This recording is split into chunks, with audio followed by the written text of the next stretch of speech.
Well, all the South African batsmen have showed a slightly freer approach to batting this morning than they have in previous tests, and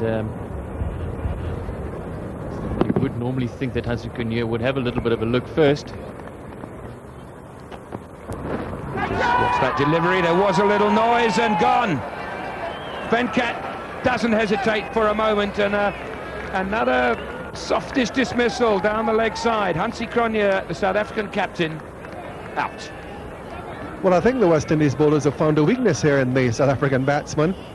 Ball angled down the leg side, off the glove, and it was Gary Kirsten early on. In fact, that's off the bat, coming off the almost the face of the bat as he looked to glide it down the leg side. We've seen Walsh give the batsman the balls on the leg stump, and we've seen a few glides which have gone very close to the keeper. This one has gone to the keeper. A wicket for Dillon in his first over. Partnership broken, 65 for 4.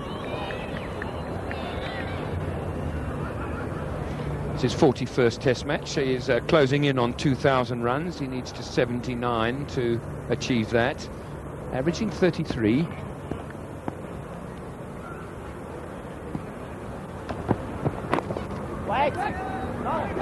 Oh, there's trouble here. Rhodes wants a single. I don't know where from. I really don't know where Jonty Rhodes was going then. We know he's quick. See where it's played to, off the back foot to gully. And Rhodes, look, 3/4 of the way, certainly 2/3 of the way down the pitch, and miles out had he hit. The bowler certainly didn't have time to get to the stumps and take the bails off then. He had to release the ball. But whoa. Okay, settle down, boys.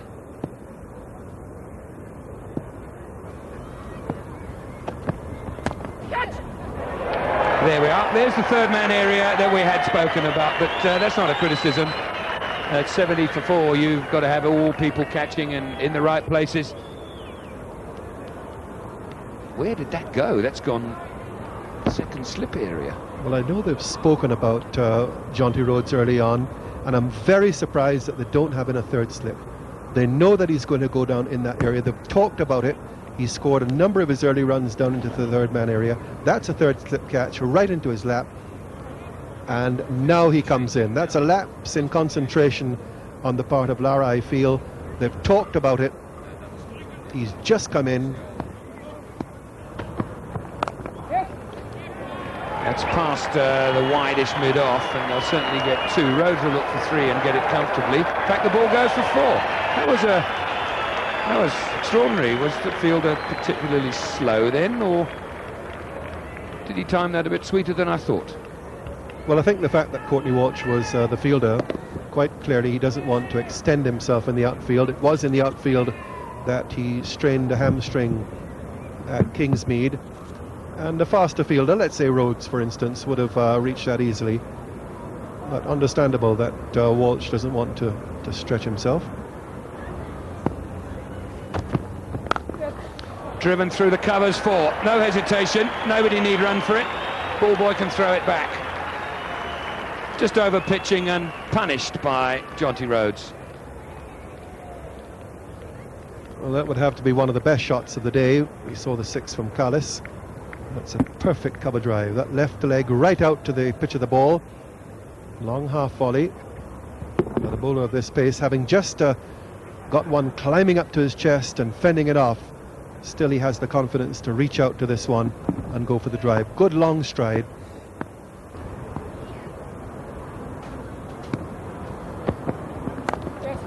It's going to be, it'll be 4. He's no third man. He wouldn't have got round, I don't think, if he was too fine. That was forced away just backward a square on the offside and to the boundary. Yes, your margin of error on this wicket is going to be very small for the bowlers, certainly as the ball gets a little bit older.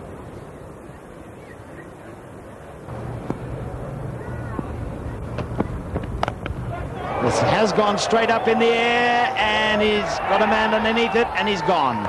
Caught at mid-on, and Jonty Rhodes will be furious with himself. And I think we've got to give some credit here to the bowler, Dillon. He saw what his intentions were, and he lured him into it. and he did get that one outside the off stump and forced him to have a go. If you're going to bowl a short delivery and the batsman is a compulsive hooker, either get it up high above his shoulder so that he's not in control of the shot, or like that one, wide of the off stump. And Jonty Rhodes will be furious with himself, I'm sure, but he perishes as he often bats in an aggressive mode. 98 for 5. Shaun Pollock, just 25 years old, and for a fast bowler to have an average of almost 30 in Test match cricket, that's pretty useful. Yet to get a Test 100 though.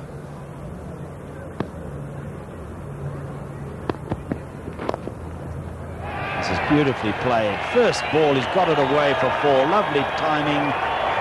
Full delivery on about leg stump, and he just packed it away just forward a square.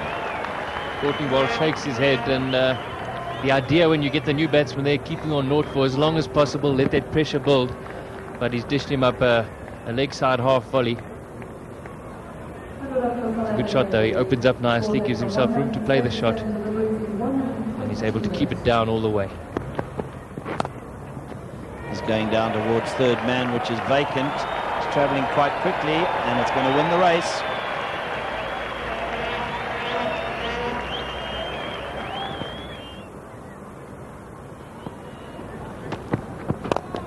Or has he caught it? No, he dropped it. He nearly had it.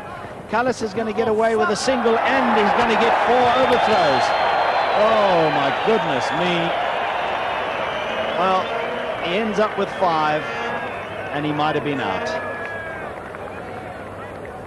This came very firmly off the bat, straight into the bread basket. It looked as though for a moment he might have miraculously caught it, because it went very, very quickly, and then it got away. Philo Wallace, a great effort there, and then a dreadful, wild throw, and it's 4 overthrows.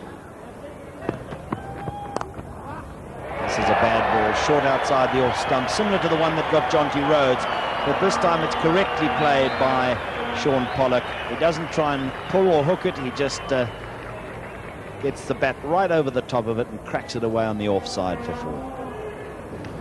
Turning into a bit of a dream start here for Shaun Pollock. He's now got a long hump outside the off stump. He's had a half volley on leg stump, and he's raced to 12, 3 boundaries.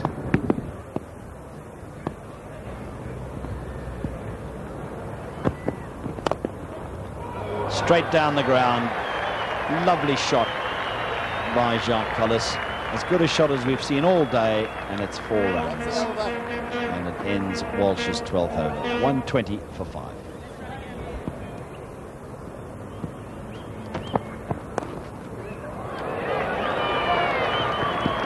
Quite fine. Darren Ganger is down there. Youngest and one of the quickest in the West Indies outfield, as he should be. The end of the over. South Africa 123 for 5. So Rhodes, the batsman, out since the interval, since lunch. Went for 24.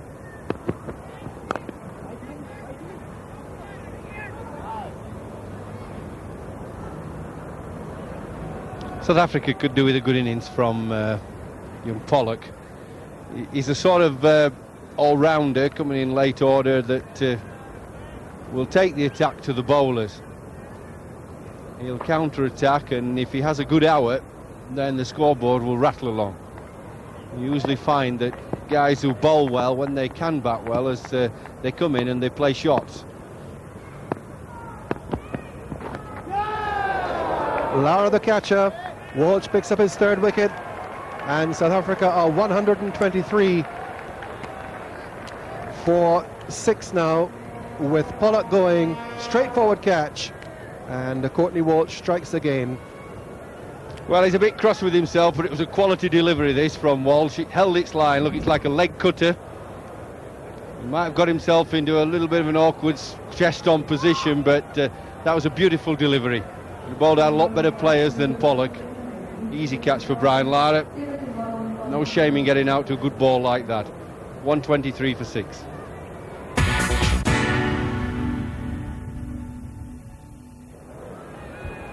So the new batsman, Mark Boucher, just taking his guard from umpire Rudy Kirsten.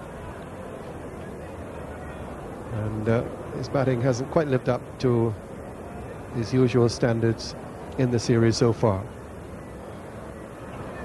So the West Indies have picked up 2 wickets since lunch, Rhodes and Pollock, but Callis remains there. Sheet anchor of the innings, 38. And he takes strike now from Dillon. Dived over it, 4 runs. Couldn't time it all that well, and that's another drive down the ground, as we saw from Callis earlier off Walsh. Another superb stroke. Yeah, it was a juicy half volley.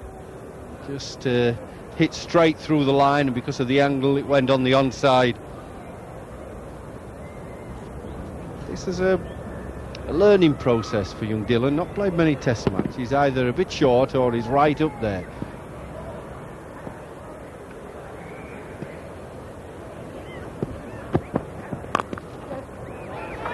Got it through. The mid-off was standing very wide indeed because of the silly mid-off, and that was pushed straight through the orthodox mid-off position.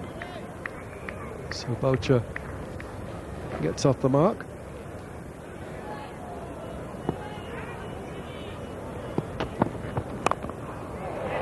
You see, look, that's a sloppy delivery. 5 very good balls. He knows it. He knows it was a shocker. Halfway down the pitch, and anybody could have walloped it. 134 for 6.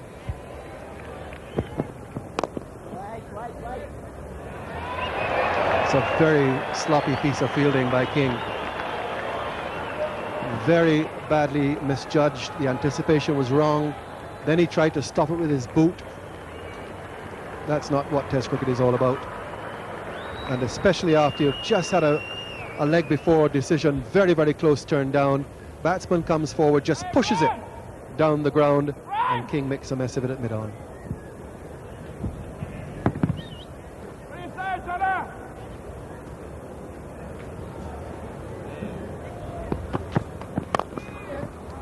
Hit that well. And Dillon is chasing, but the ball is running away from him over this lightning outfield. And that's a lovely straight drive by Boucher. Remarkable outfield, this really is. I wouldn't have said that's come out of the sweetest part of the bat. Little sort of half the left side of it, certainly not the inside edge of it.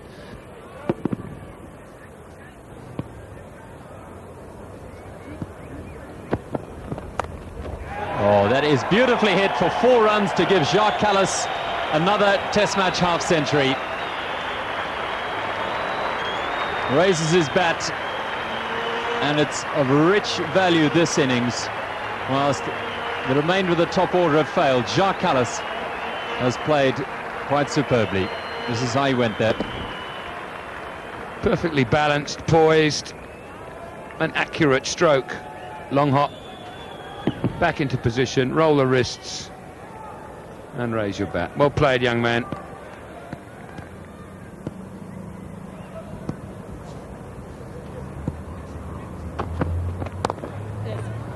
And that'll be runs down to backward point, 4 of them for Jacques Kallis, beautifully timed. And that's the loosener from McLean. And when you've got 50 odd, you've got to hit those for 4, as Kallis did there. He's got this one through the covers, lovely shot. Hitting it on the up and placing it perfectly.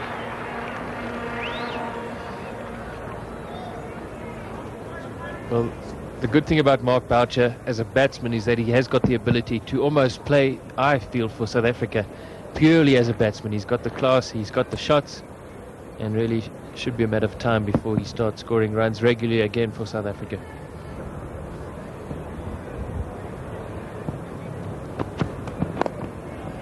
This is away through mid-wicket. Just forward a square, really, and it's gone to the boundary. Nicely timed.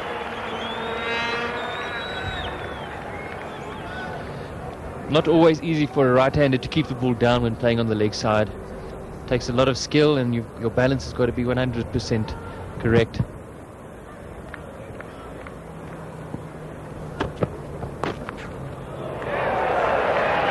This is fine enough to go to the boundary for 4. There's another one. It beats Hooper, and sloppy fielding is allowing them to get more than they should have. There was only 1 there, and they end up getting 3. Courtney Walsh, the guilty party. 182 for 6. Stick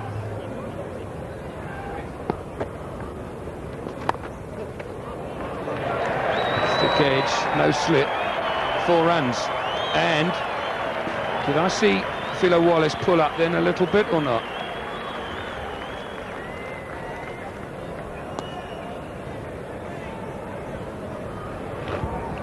He looks to have a little bit of a limp there.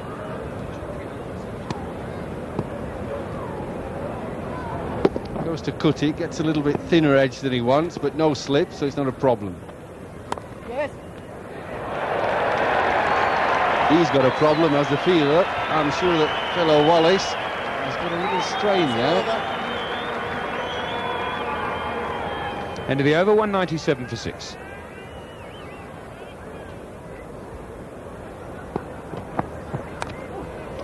That's a lucky for Mervyn Dillon. There's a bit of bad luck there. Bottom edge from Boucher. Another day the ball will crash into the stumps. Today it didn't.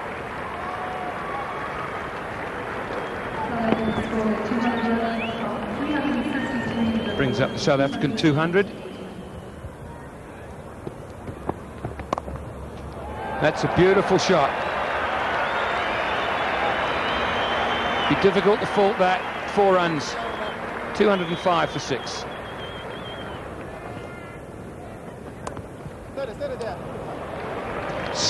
That's good batting. He just gave him half a chance, didn't he? That was, what, 2 inches wide of off stump. The first ball that looked like missing off stump, and Cullis managed to just steer it down.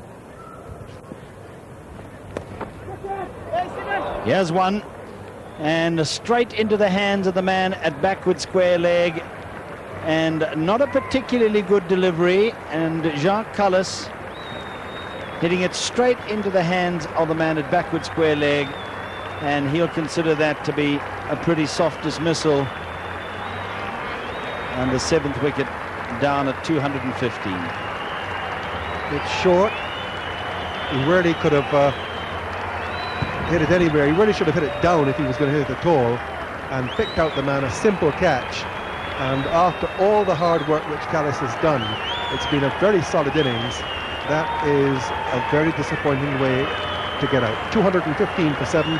The West Indies have made the break.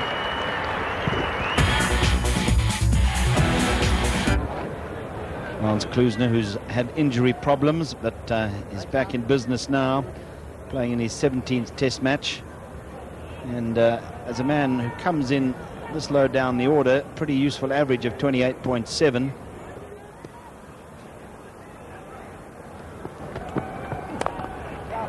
But this is first innings of note in the Test series, and here's going to be 4 more. And he's the one that hit the boundary since the tea break. That's his 5th since tea. Just cannot help but bowl the bad ball. Dillon has tightened up. He's been struck twice square by Boucher. He's very strong on the cut shot, and there it is again.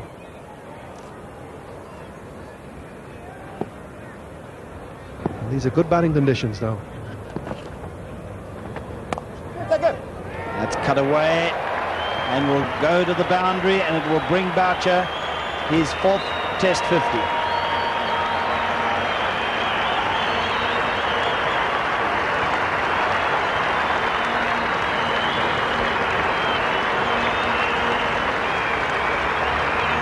Well, it'll be a big relief for Boucher. He's kept wicket well enough, and although he's been making runs for Border, he has not had a good series with the bat for South Africa. This one he gets wide of the fielder, and it goes down to the boundary to bring up his 50. Shouts of catch it from Hooper when he saw the cut shot. He is getting some bumps on this. You saw Ridley Jacobs jumping when that ball pitched. And Boucher did hit it in the air, but he got it well clear of the fielder. Good innings by him, very important innings by him, not only for him personally, but also from the team point of view. He came in when South Africa was struggling before the tea break. Pollock had gone. It was 123 for 6 when he came in. It's now 224 for 7, and he's got 52.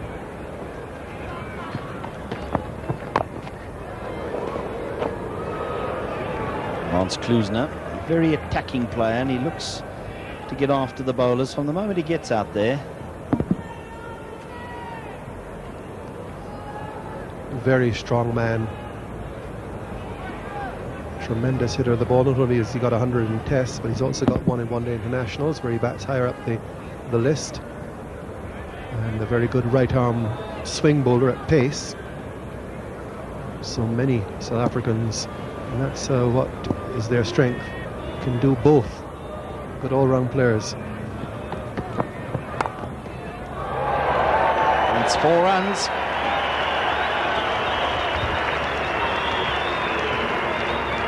Off the edge, and frustration for Dillon. New batsman in, 228 for 7. Surely it was worth having an additional slip in. Not even a gully. Now we'll have it after the horse has bolted.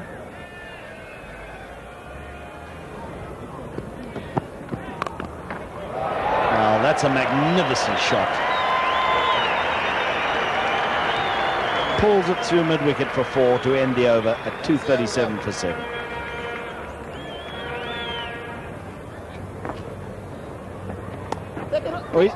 Oh, he's dropped him. He's dropped at slip by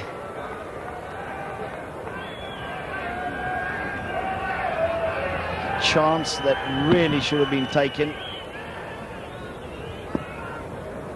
Well, first slip fielder, not Brian Lara, who is usually there. He's at extra cover. Floyd Reefer it is. Took that very good catch early in the day at third slip. Cut outside edge into the lap. And Floyd Reefer, who I've very seldom seen in that position before, put it down. Lara himself is usually there.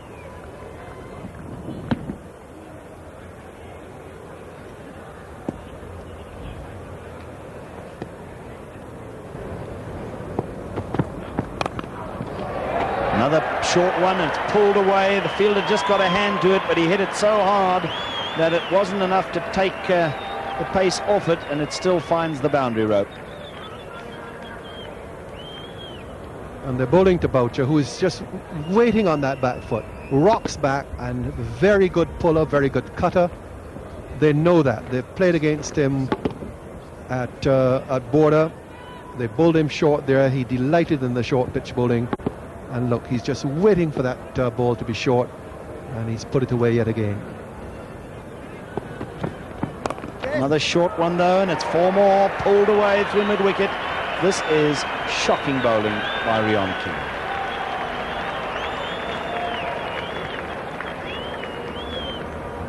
It really shouldn't be that difficult. These are bowlers who have now reached the top level of the game, and they're just feeding him. And he's saying thank you very much. He's moved to 66 now.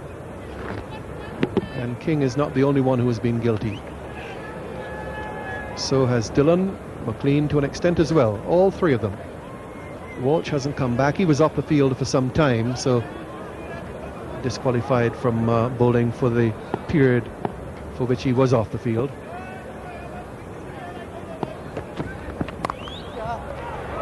Again, it's short. Only because of the fact that he's got protection in the form of the sweeper out there. Does it not go for 4?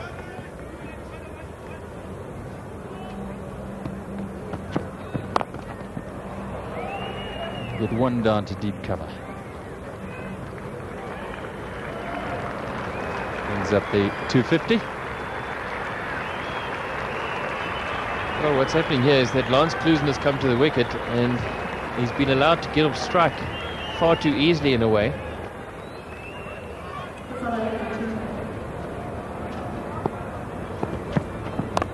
It's gone for the pull again, but this time there's a man down, so just 1.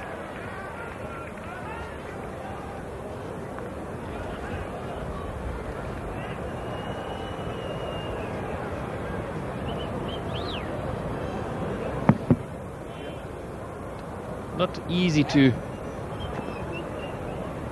decide now which way is Brian Lara gone. Is he trying to contain? Is he trying to get wickets? If he is, how is he trying to plan the downfall of the batsman?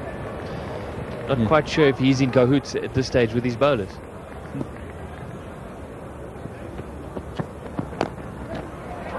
He's got it away of bat and pad. Might look for a second roll. Lewis is down at long leg, the 12th man, and they will get 2.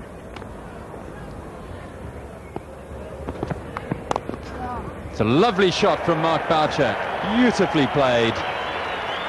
Races away over this smooth outfield. The sign of a quality batsman is that you're comfortable off both front and back foot, and he's shown today that if you drop it short, well, he's extremely powerful through mid-wicket, and then he's played some delightful extra cover drives as well. So difficult to bowl to on a good batting pitch. There's not much movement through the air, the ball is old, he can really take you apart, which is such a huge advantage to have these kind of guys coming in at number 8 and 9 in your batting order. Yes. Now there might be a second here. In fact, there are 4.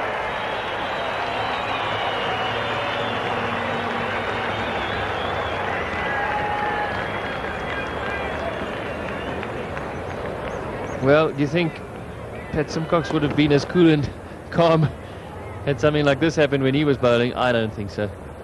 It's Reon King down at deep backward square leg. So Boucher goes to his highest score in Test cricket.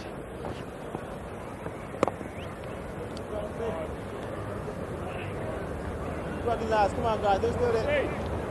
He made 50s in his first 3 home Test matches against Pakistan. A terrific series. That's delicately played. Reefer chases.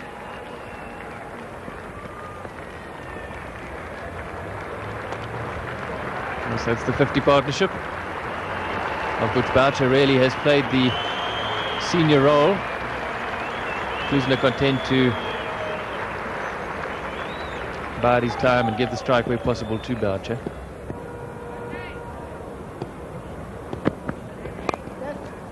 Nicely timed, a couple of runs down to deep square.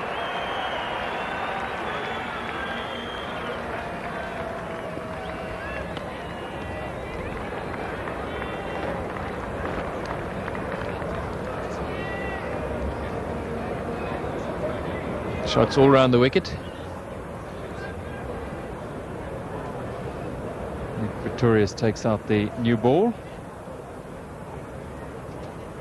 And it should be in use probably at the end of this next over.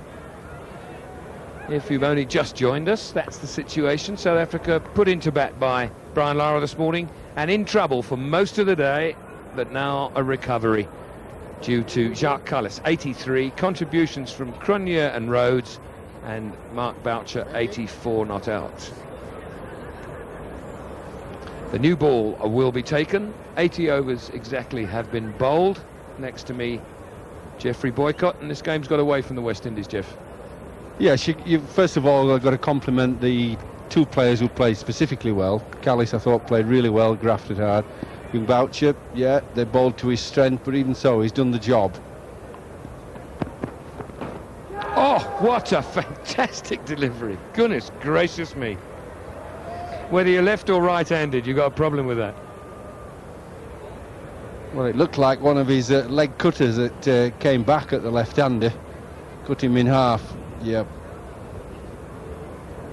But after the way they bowled with the new ball this morning, this is a poor performance by West Indies to let South Africa get away. Yeah, that's a leg cutter to the right-hander. Just coming back in.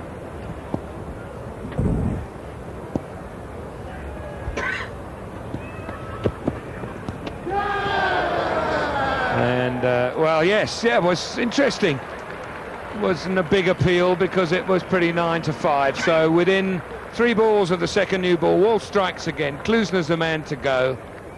What a wonderful bowler he is.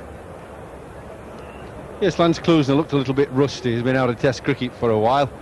He's nowhere in line. See, the back foot goes outside leg stump, and then he comes across, and it looks as if he's got just a fine little tickle onto that. Everybody round about the batsman seemed to know. The batsman himself just took a little while to leave in disappointment. 270 for 8.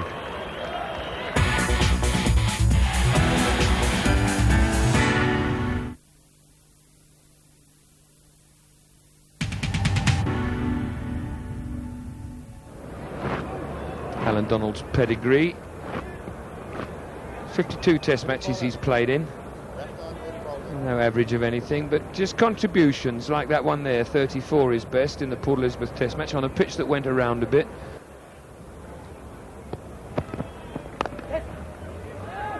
Good running from Boucher. He's looking for two and he'll get it comfortably. That's good cricket. He knew he'd played it softly.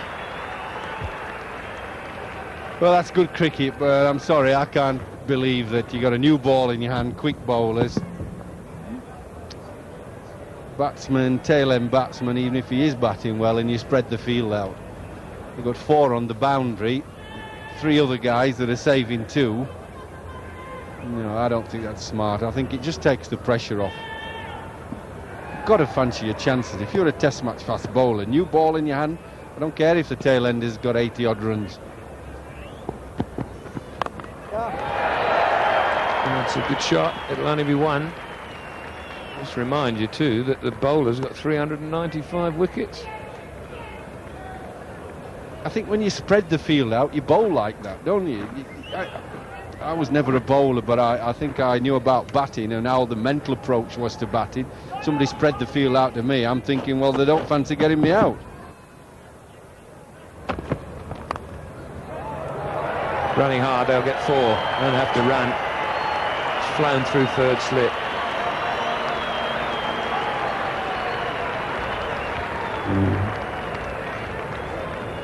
Yeah, he's putting back to ball. Does right. They've spread the men out. There's no pressure on. I don't like this sort of captaincy. I think you've got to bowl people out. You really have to get stuck in him. I don't care the way the young man's played, and he's played really well. 93 not out, terrific innings when his team's in trouble, just like Callis. But you've got to try and bowl him out with a new ball.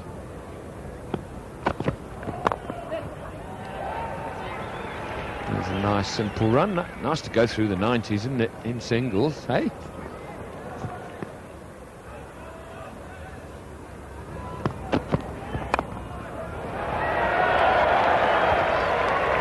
One off the toe end.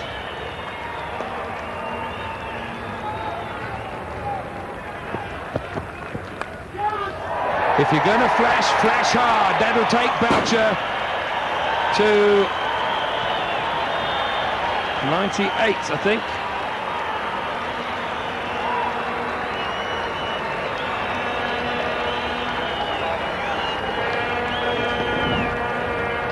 Over the top of slip. He goes from 94 to 98 and to 500 test runs.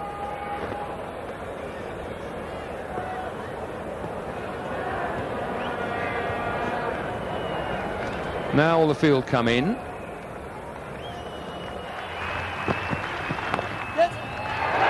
That'll be 99.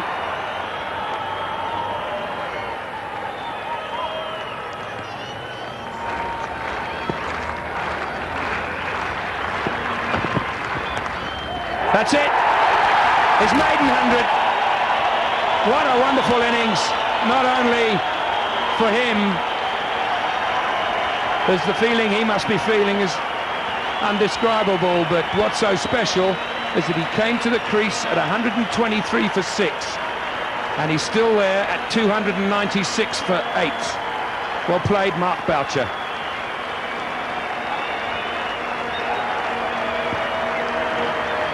(16 fours, 44 scoring shots, 182 deliveries.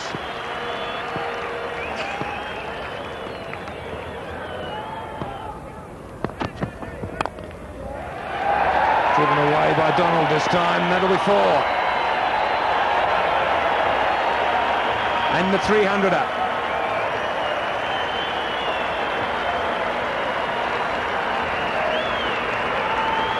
What is reasonably remarkable about the day's play is that South Africa have been with their backs to the wall for the majority of it, certainly the first session and most of the second session. They've still managed to score at 3.5 and over. Yeah, they've lost the game in this last session, particularly of West Indies. They scored 114 runs. There's the place for the bat pad, and the forward short leg.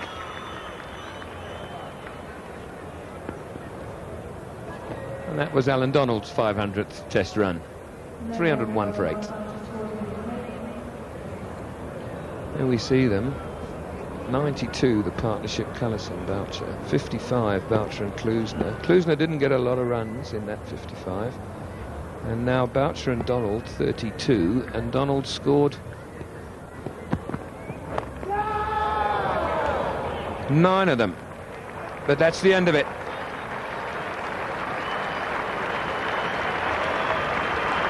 Nicely caught by Brian Lara, had to dive forward, but a wonderful innings from Mark Boucher.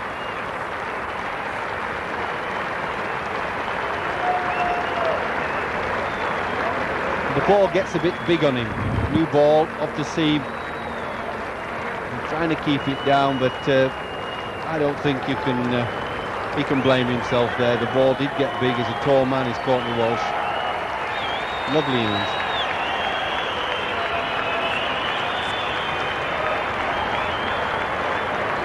.302 for 9. Let's not forget, as we see Paul Adams' test match career with the bat, scored exactly 100 runs at an average of 5. That 29 was in partnership with David Richardson and helped win the test match in Cape Town and the series against England.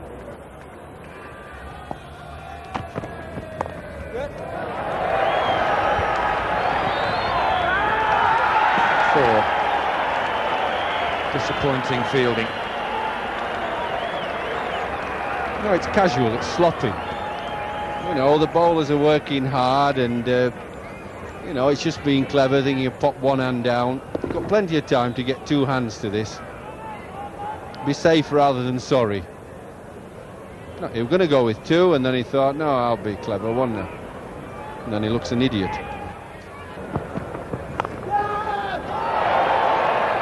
Attempt in the gully.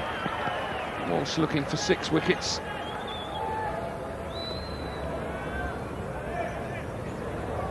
I think that was a chance. Not easy, had to make a bit of ground to his right, but I think that was in the air. He might even have got his hands to this, or it went through them.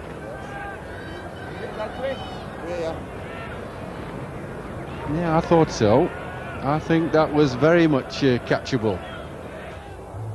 Well, Allan Donald and Paul Adams had to endure some hairy, scary stuff at the end of the innings, end of the day's play with Walsh. And That is going to give any batsman a problem. Any batsman a problem. He played it very nicely.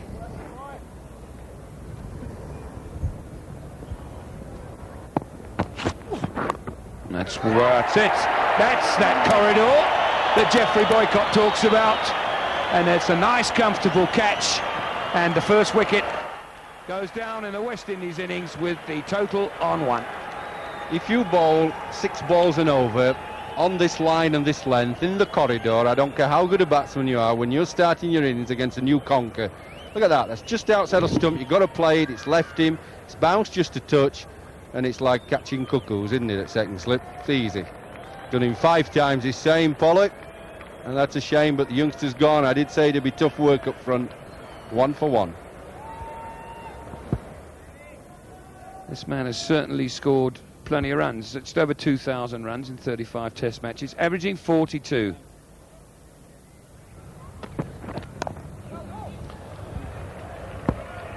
Philo Wallace off the mark, down to third man. Is it going to be 4? It is. Donald won't be pleased with that. Pollock does some good work going to his right to stop it, and then in doing so flicks it back and it rolls along the ground, and almost the slope of the ground takes the ball down and onto the rope. As we watch that replay again, I can get out of the commentary seat. Oh, he didn't know it. He missed it altogether. Hit him on the ankle.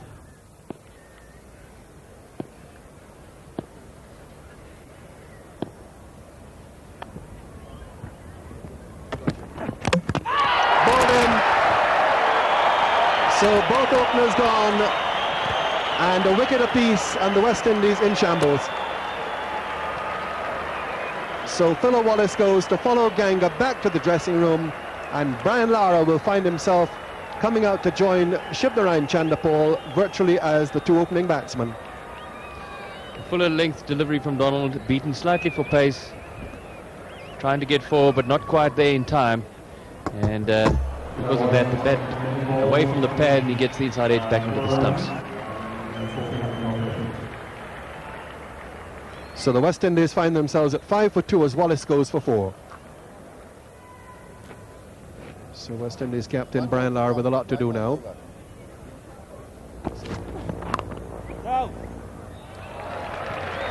Wonderful piece of fielding. Herschel Gibbs, that lifts a team as well.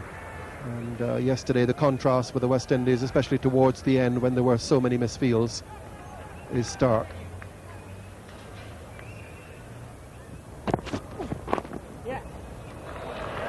Lovely shot off the legs. Well timed, and Lara gets a boundary. He played a few of these shots at Kingsmead in the test, and especially square of the wicket on the leg side. He seems to time it effortlessly through there.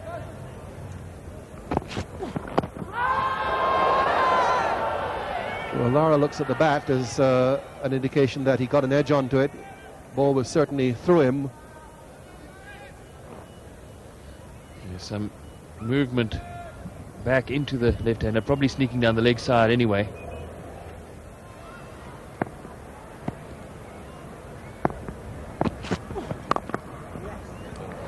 Struck it well. Another boundary for Lara. Slightly over pitch and in position very quickly indeed. Yes, and unlike the previous attempted drive, this time he doesn't try and hit it too hard, gets his feet into position.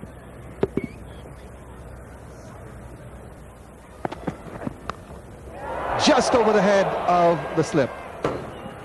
So Lara's decided to fight fire with fire here. Lucky to escape with that. The edge was just thick enough to clear Boucher. Well, it's so often happens if you do get a big score, you can look back on your innings and early on think back to moments where you were perhaps a little bit fortunate, and maybe that will be one of them. Well, they do say that if you're going to go hard, cut hard, and he certainly did cut hard there. Full flourish of the bat, and the top edge just clearing the keeper. Acrobatic effort from Mark Boucher.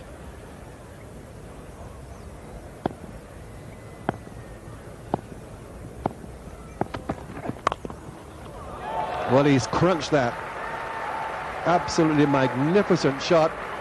Allan Donald has a few things to say. And I don't think it was in Afrikaans, and even if it was, it really was the universal language which everyone understands. Including all the 5-year-olds watching around the country as well, unfortunately.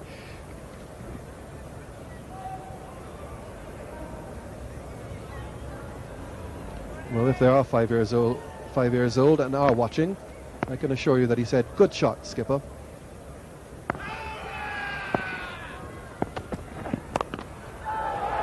Well, Lara's gone after him now. This is a tremendous confrontation here. This is what the crowd has come in to see, a great fast bowler against a great batsman. Lara has gone now with 3 boundaries, 1 off the edge, 2 off the middle in this over. Yes, Allan Donald has had some great contests with the great batsmen over the years, Mark Waugh, Steve Waugh, Atherton in England in the previous series, and now Brian Lara. Interesting field placing. Jonty Rhodes has dropped back from his normal position at point to 3/4 of the way to the boundary. End of as an exciting an over as we have had for the entire series. 29 for 2. Well, it may be frenetic stuff, but it's absolutely enthralling and quite brilliant stroke play from Lara as the West Indies move on to 33 for 2. And to continue the commentary, Gerald Ducott will be with Jeffrey Boycott. Just have a look at this shot from Lara. Middle of the bat, flashed away in the offside.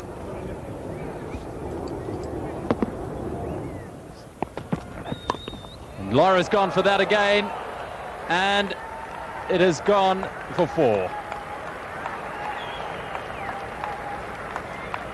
Just exhilarating stuff, this contest. Well, you don't want to miss it. You don't want to be going for a cool drink or a cup of tea. Lara's not going to back off. He's either going to get out or he's going to plunder runs.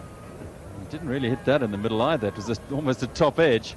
Had he hit it in the middle, it probably would have carried the boundary quite easily.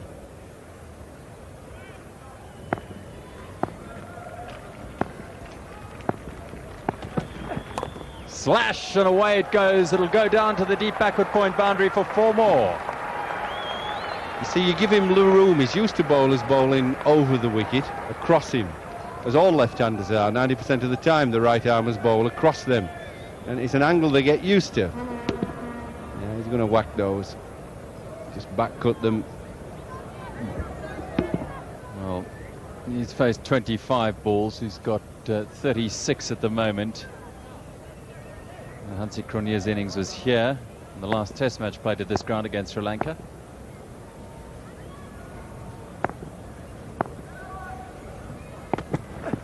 Oh, that's beautifully bowled and very well played. What a contest this is. Nice cricket.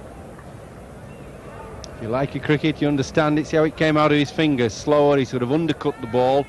Got it right up there. Lara was looking to hit it, that high back lift, but then slowed it down, stopped the ball.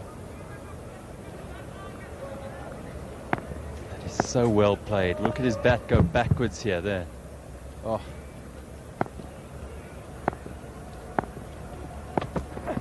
Smash, 4 more. Well, this is astonishing stuff here at Centurion Park this morning. West Indies 46 for 2. This time it's well stopped. Now he's given that everything. Beautifully timed. It races away for 4. Overpitched by Klusener. And Chanderpaul makes it count. That brings up the 50. Yeah, good shot. Just caressed it nicely. Big stride forward this time. That's nicely timed. It'll go to the deep mid-wicket boundary. Oh, it was a good shot.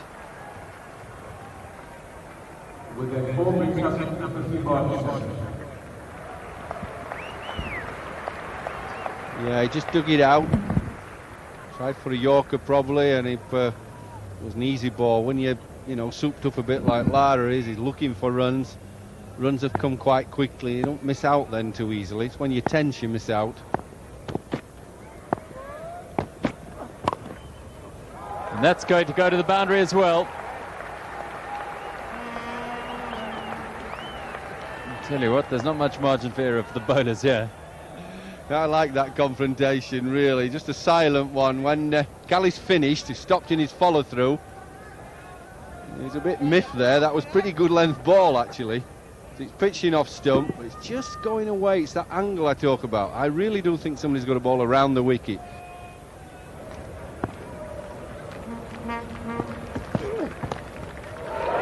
And put down, I think, by Cullinan.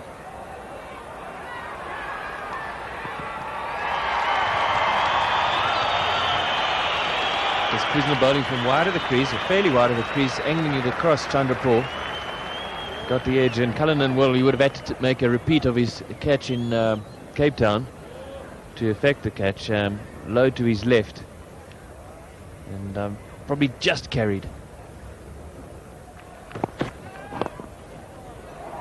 See, that's full leg stump and dealt with perfectly by Lara. And his 50. Well, he's more than likely taken a little bit of a chance in his approach to the batting, but it's been a privilege to watch. Just swinging into the leg stump and nicely balanced, head still. Real entertainment for this wonderful crowd here. Now that's anguish from Jacques Cullis, because he knows that swung too much and too full and onto the pads.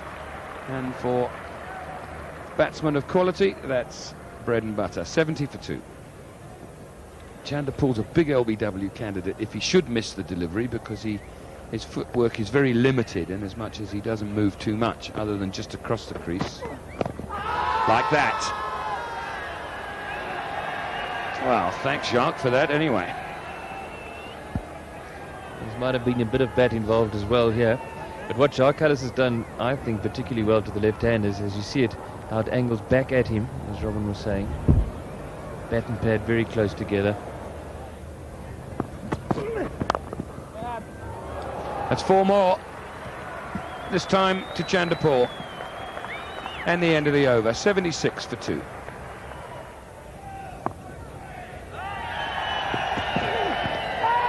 Big appeal, but no reaction from Venkat. I must say, as I saw that live, I've had a funny feeling that the bat hit the pad more than anything else, but the camera will tell us. Very good appeal.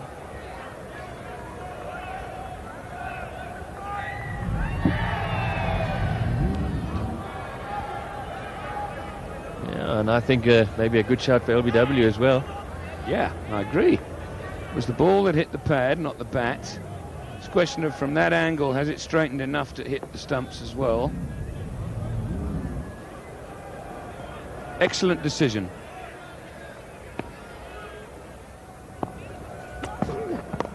It's well bowled.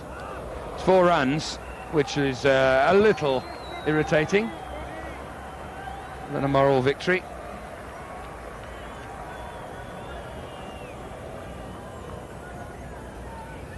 Yes, the game's certainly moving forward at quite a rate. 300 runs yesterday, and now the West Indies scoring close to 4 runs per over. That's probably the major difference in Test cricket these days compared to 10 years back, where it's just things seem to happen so much more quickly.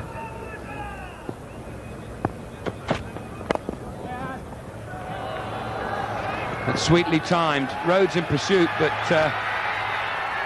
even he can't get there.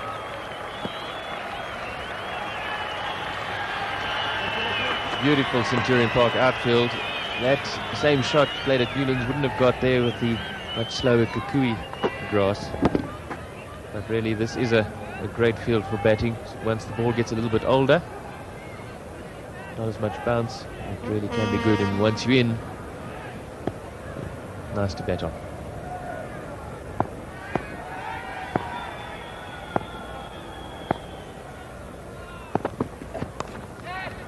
Very fine. Got the angle right. Got the middle of the bat onto it and turned it very fine indeed for 4. That's his 14th 4. Yes, bowling around the wicket, see how wide he is of the crease. The tendency is to try and bowl at the stumps, but if you pitch it on the stumps, it'll go down leg side. You've really got to aim outside off stump, maybe even a foot outside.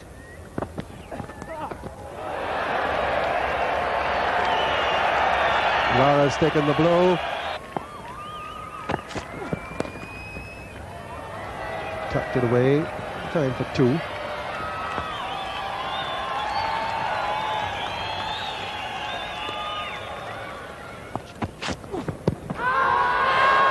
Not out. Not out. And it's over. 102 for 2. In the air, he's got him. Donald has got him. Donald eventually is the victor. He worked for that wicket. Great bowling by a great fast bowler. And South Africa have made the breakthrough with the West Indies 102 for 3 and Brian Lara gone for 68. Well, it's been one hell of a contest while it's lasted. It's taken him till after lunch to go around the wicket, you see, and he gets in a tangle because of the different angle of the ball. And that's beautifully bowled, well thought out. It took till lunch. Somebody's done some talking at lunch, but it's worked. Just ask yourself tonight when you go to bed, Allan Donald, why you didn't do it before lunch. You might have saved yourself a few runs. A very good, entertaining innings. 102 for 3. Carl Hooper, the vice-captain, comes in to replace the captain, Brian Lara. Just out to a magnificent spell of bowling from Allan Donald. Not just the ball, but also the tactics. Oh, what a beautiful delivery. Too good.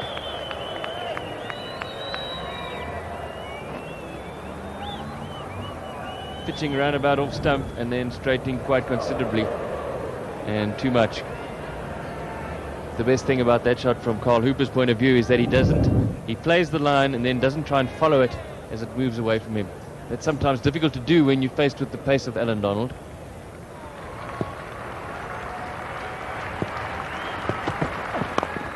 Oh, that's a lovely shot.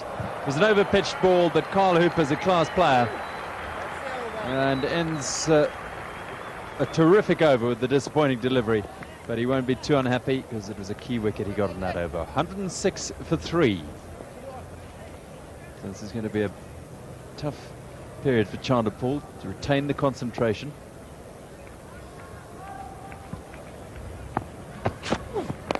He's gone for that. It was in the air and in a gap.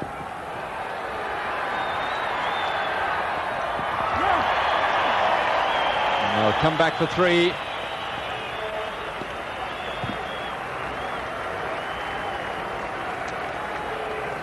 Yes, he gets this quite high up on the bat, not in control really of the pull shot. And on another day, almost played too soon maybe, on another day that might have spooned up to either mid-on or to the squarer mid-wicket, squarer man at square leg. Combination of Klusener and Adams doing the fielding.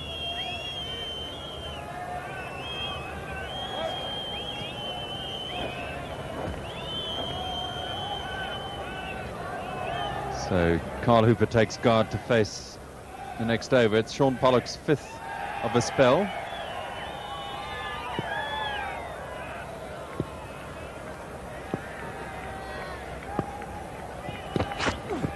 Oh, he edges it wide of slip. He'll get 4 runs as well. It won't delight Shaun Pollock much. There's more of an edge than he intended, but certainly he opened the face and guided it down. Played it with soft hands. He does that very well, Carl Hooper. See how the face is open, and that guides it into that gap. No third man there. If you can play that shot, it's so valuable to have. Oh, he's gone for the pull as well. Klusener's lost it, 4 runs. And that's probably where he wanted the man. He wanted the square leg behind the umpire there. Yes, Chanderpaul guessing correctly here that Donald was more than likely going to bowl the short ball, and he was in position very quickly. And he bowls outside off stump and gets cut away for 4 runs. Yesterday we saw how the short wide delivery could be punished. Very true wicket, pretty certainly as far as most wickets are concerned. And well, he's played some magnificent square cuts today. Oh, he's got him! Little inside edge, and Klusener gets Hooper. Delight, his first test wicket for a while.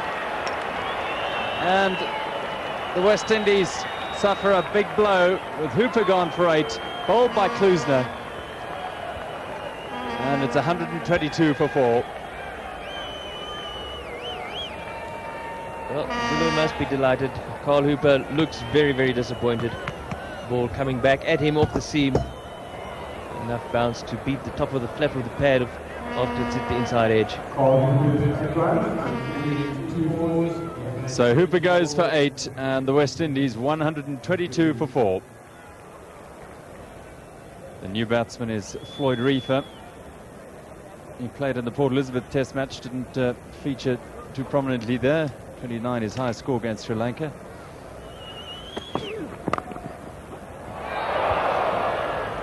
Okay, good timing from him. Half a stop from Herschel Gibbs, so just the 2 runs. Also played very late again. 125 for 4.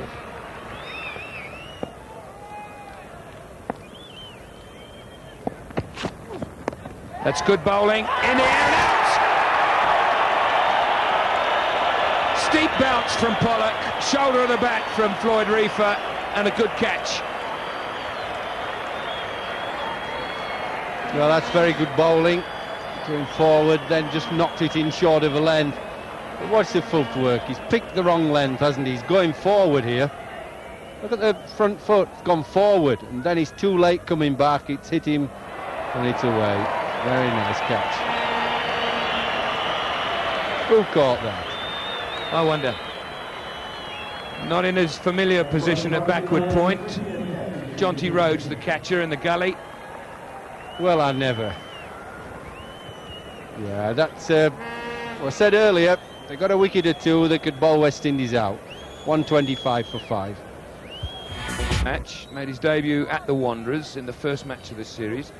He's averaging just under 40 with the bat. He's the one of the West Indian batsmen that's really gutsed it out and got in there. 69 not out his best. And he'll need all his resources right now.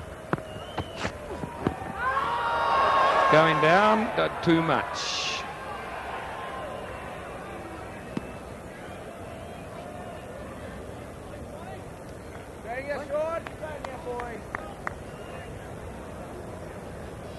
Oh, he can't give them out. Keeps appealing for him, doesn't he? Suppose if you don't appeal, you don't get him. Pulled away in the air. Donald under it. And out. So Klusener strikes again. Almost the last resistance is out in Shivnarine Chanderpaul, and the West Indies reeling now at 126 for 6. Well, I think that was a very good catch, actually. Might not have been a well-executed shot.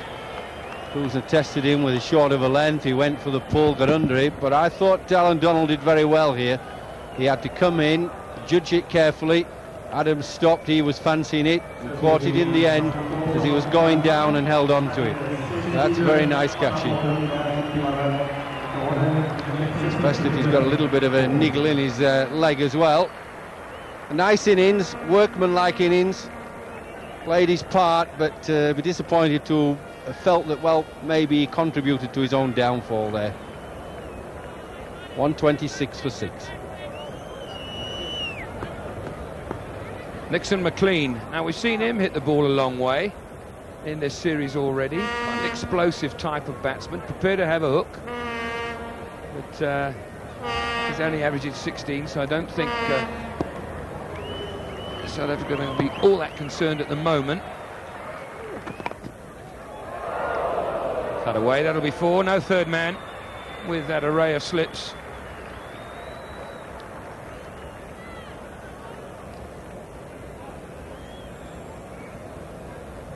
It was a good shot, that. Tried to bang it in, did Klusener. It sat up a little bit, and he hit it very well. 2 for Donald, 2 for Pollock, 2 for Klusener. Well, a bit of a Caribbean heave-ho off the back foot. Inside edge, brings him 4 fortunate runs. Well, this is nicely bowled. He deliberately bowled it really wide and up there for him to have a dart. You see, it was a real slashy sort of shot. Lucky edge. I thought it was well thought out. Throw it up there, let him have a dart at it. He did, he got the edge. It was an inside one that went luckily for 4.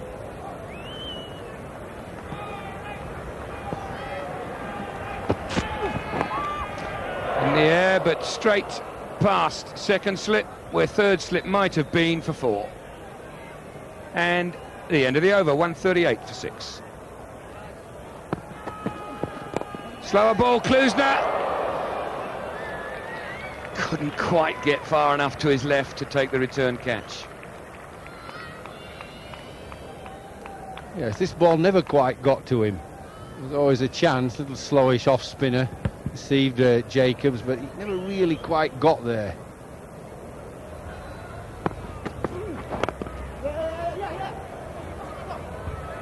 That'll be a couple. Eventually, another slip there from McLean this time. And the end of the over, 140 for 6.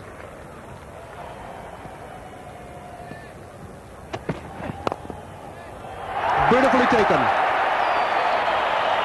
McLean struck it pretty well, and Cronje pulled it in as if it was the easiest thing in the world, which it was not. Any catch above your head's more difficult because you haven't got the palm of the hands behind the ball, only the fingers.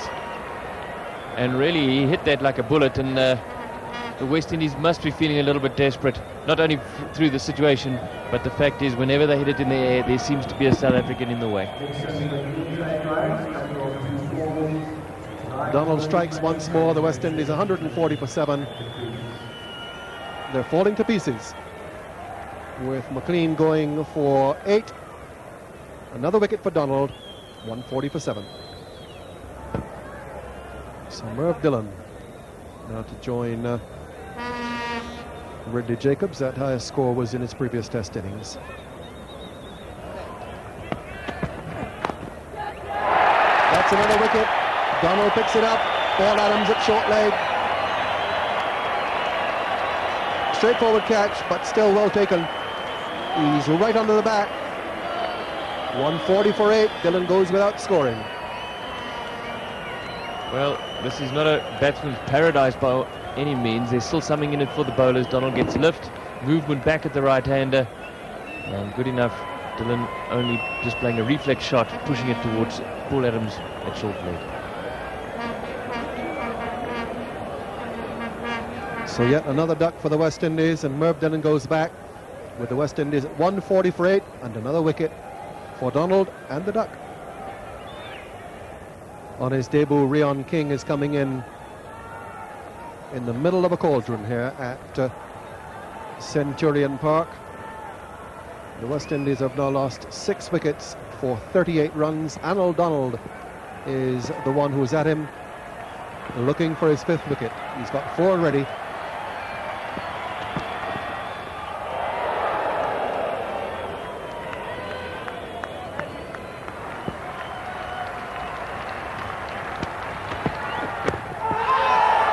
For Donald. King has lost to just 2 deliveries, and the West Indian slide continues. Yet another wicket for this great fast bowler. King had absolutely no answer to it. 140 for 9. I suspect it does keep a little bit low, but it's certainly of a fuller length. And on the back foot, Reon King beats the outside edge, playing down the wrong line. And that's going to clip the off stump. So yet another duck and another wicket for Donald. West Indies 140 for 9. Courtney Walsh comes in. The West Indies were 102 for 2 with Lara 68, Chandapol 24, and really going well after lunch.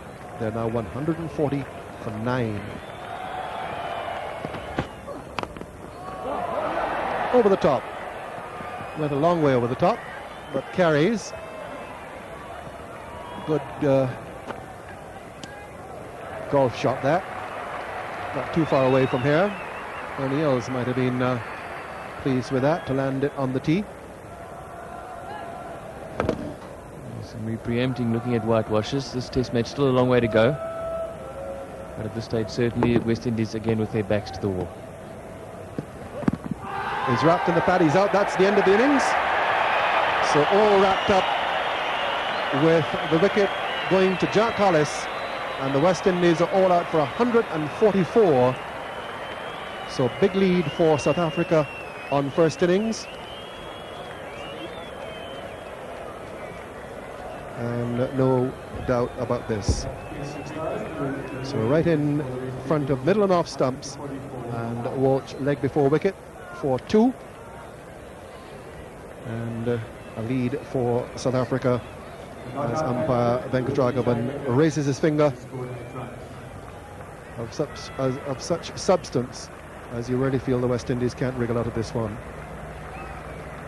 Yes, that one keeping a bit low, no doubt. about that one. Courtney Walsh jumping around the crease a little bit too much and not being able to get that on ball.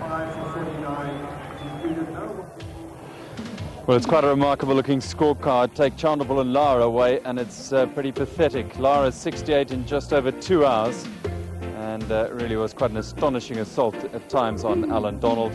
Support from Chandrapal, nothing from anywhere else.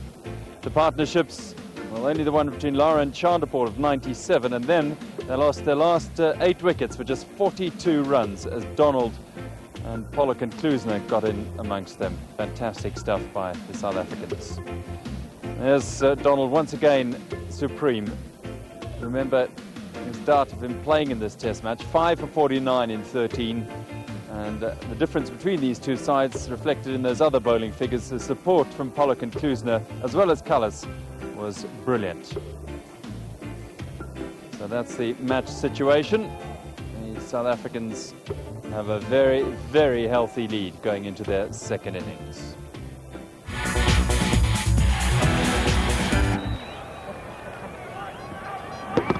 Hit beautifully through extra cover, takes a step into line and going across the left-hander. It's Chandrapal, 4 runs, good shot.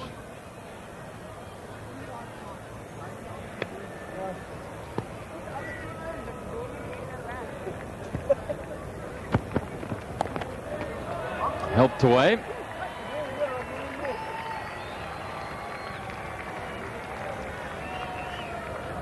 One to Cullis, 99 for 1. Oopsie, oopsie. Now that's not a good sign. Courtney Walsh in mid-stride. And that is very dangerous. He had a problem coming into the... Well, he missed the Newlands test, but whether this was in the delivery here and landing... No, he's pulled out of it just before he landed. Just how much longer can he continue? He is a most courageous character, Courtney Walsh. Take a look at it again. He's getting to the top of his run here, really. Up he goes there and pulls out. The moment he took off, that looks to be the left leg. Which it was in Durban. And some very understanding and sympathetic applause from the crowd as this great fast bowler goes off the field, injured yet again. He's age 36 now, and the muscles, of course, are not as strong as they were, say, 10 years ago. In the middle of his 8th over, an opportunity perhaps to go to 400 test wickets in this series seems perhaps gone now.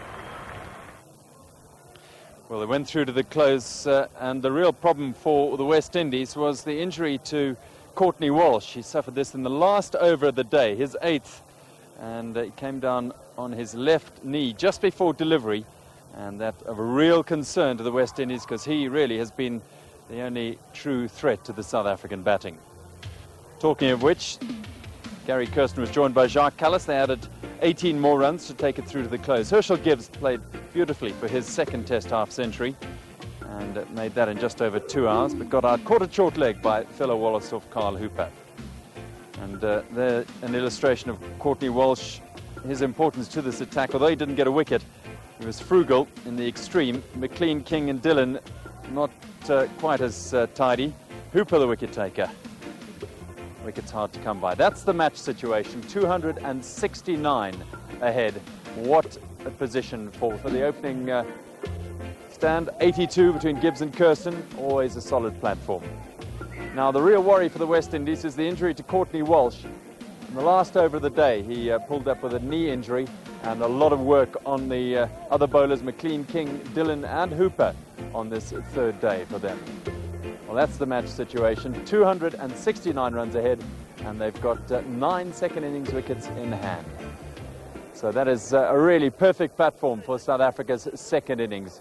This test match, as the last couple of test matches, have been very well supported by big crowds throughout, and today at the 3rd day, no exception. It certainly is a depressing time for West Indies cricket, and not only here, but it's been developing for some time.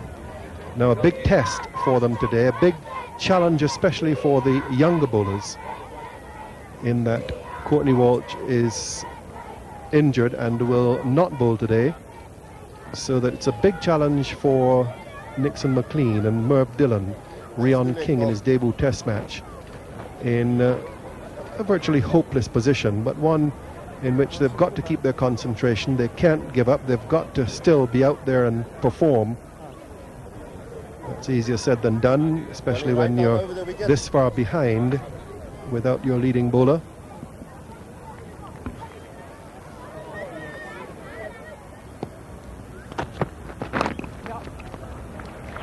Kirsten's looking for 2 here, and he'll get it. It's good running.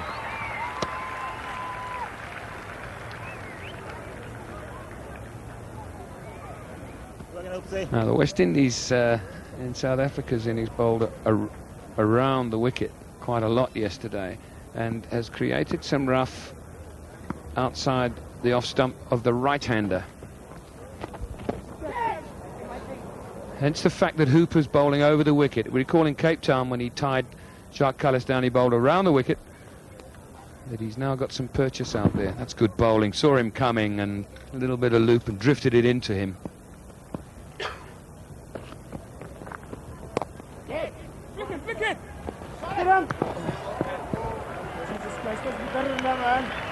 Supposed to be better than that, says Hooper. Roy Lewis coming in from extra cover, and certainly looked to have been close. Underarm flick, hit the stumps, would have been out. Should have been better than that, says Hooper. Would have been out by a long way. And even if Wallace had taken it, he would have been in trouble.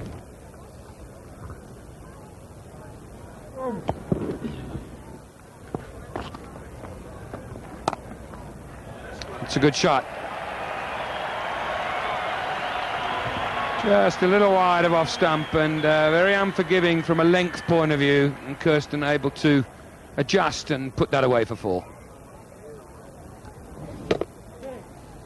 Got the width, and the left-handers are very strong there with full flow of the bat and freeing the arms.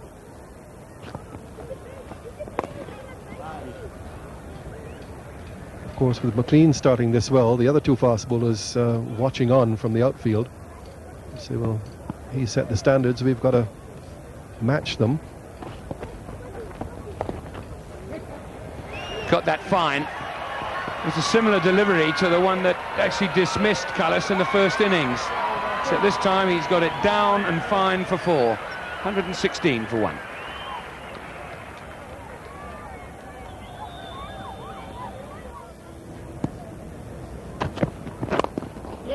This is firmly played away through mid-on, beautifully timed, and the fielder was in close proximity to it, yet it went quickly past him, so he couldn't close it down completely, but he had a pretty good start to be able to haul it in.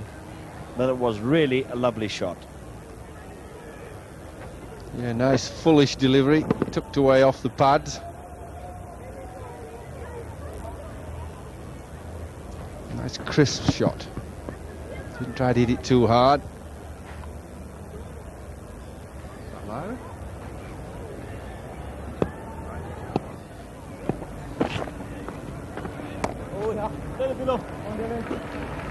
Nice bit of fielding for a change here. Nice pickup, shall we say, but the throw not so good. Single to Gary Kirsten. Need just one more for another Test 50.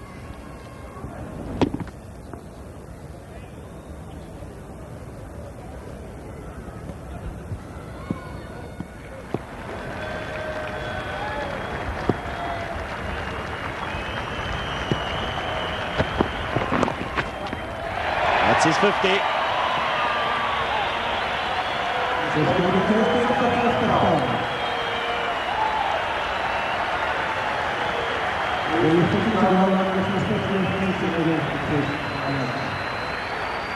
Well, I think there'll be a little bit of relief there as well as pleasure. He's played quite nicely, but he has had 3 failures just before that, and plays on your mind a bit.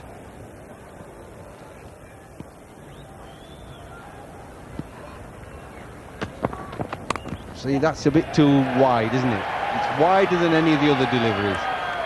You know, we can say it's a good shot, which it is, but at this level, you can't give batsmen anything. You've got to be so tight and mean with your line and your length. And that's what he just has to learn to do. He bowls enough good balls. He just bowls too many easy comfort balls. Look at this.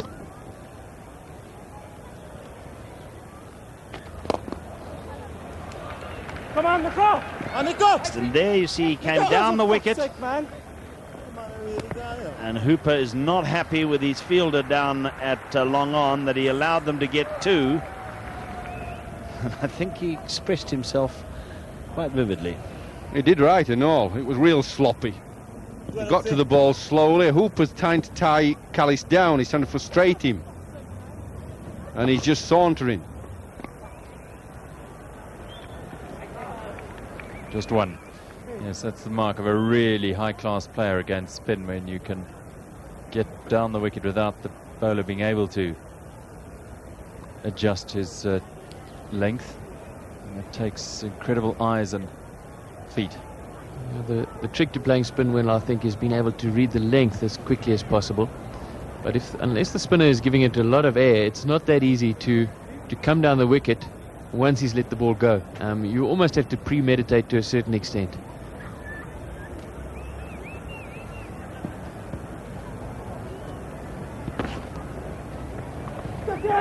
There's an appeal for a catch. He's out. Well, umpire Kurtz had waited and waited, and perhaps for Callis to go, but Callis has gone in a fairly similar fashion to the first innings, leg side, and he's not happy at all. Let's have a look. Yeah, it might have gone just above the hands. Now, Rudy Kirsten delayed his decision for a little while. Obviously not 100% sure, but then he's got to give as he saw it.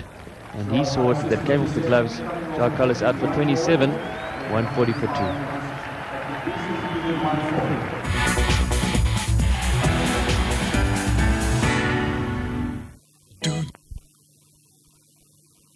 And South Africa's number 4. And comes in at the fall of the second wicket. South Africa 140 for 2.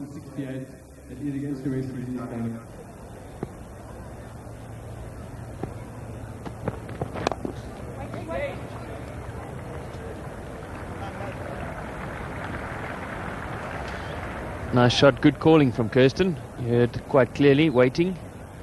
And this is the wicket. Jacques Kallis going on the sweep. A little bit of turn pitching in the rough. Played too soon, held up in the rough. And, well, in the end, quite an easy catch as far as leg side catches go for keepers. Just popping up there. But important to keep your eye on the ball. That's well hit by Gary Kirsten, just behind square, and there's not a big gap, but he's found it with some fine timing. Yes, it bounced a little bit, so it was a good shot. He placed it very well, and it just gathered in speed as it beat the infield.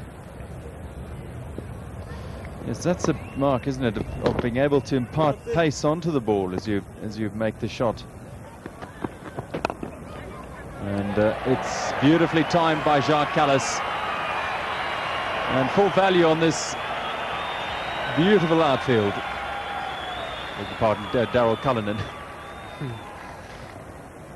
Yes, and he gets off the mark with a leg stump half volley, really. It's naughty from the bowler.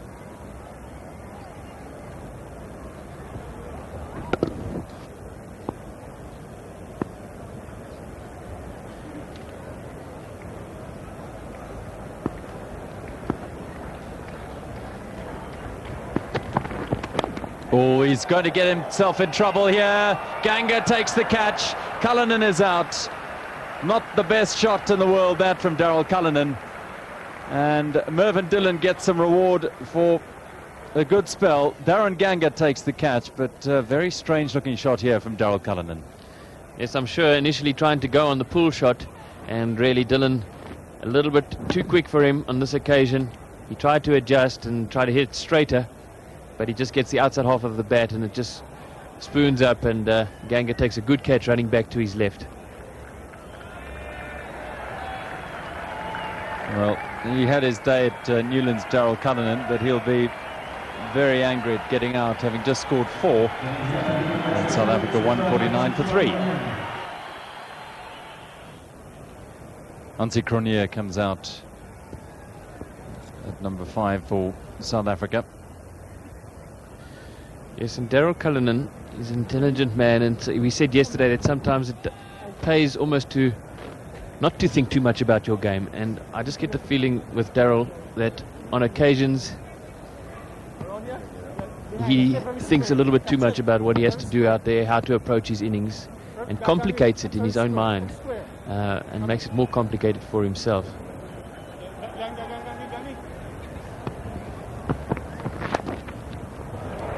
That's the danger bowling around the wicket. You can stray and then concede runs down the leg side, and Kirsten picks up 2.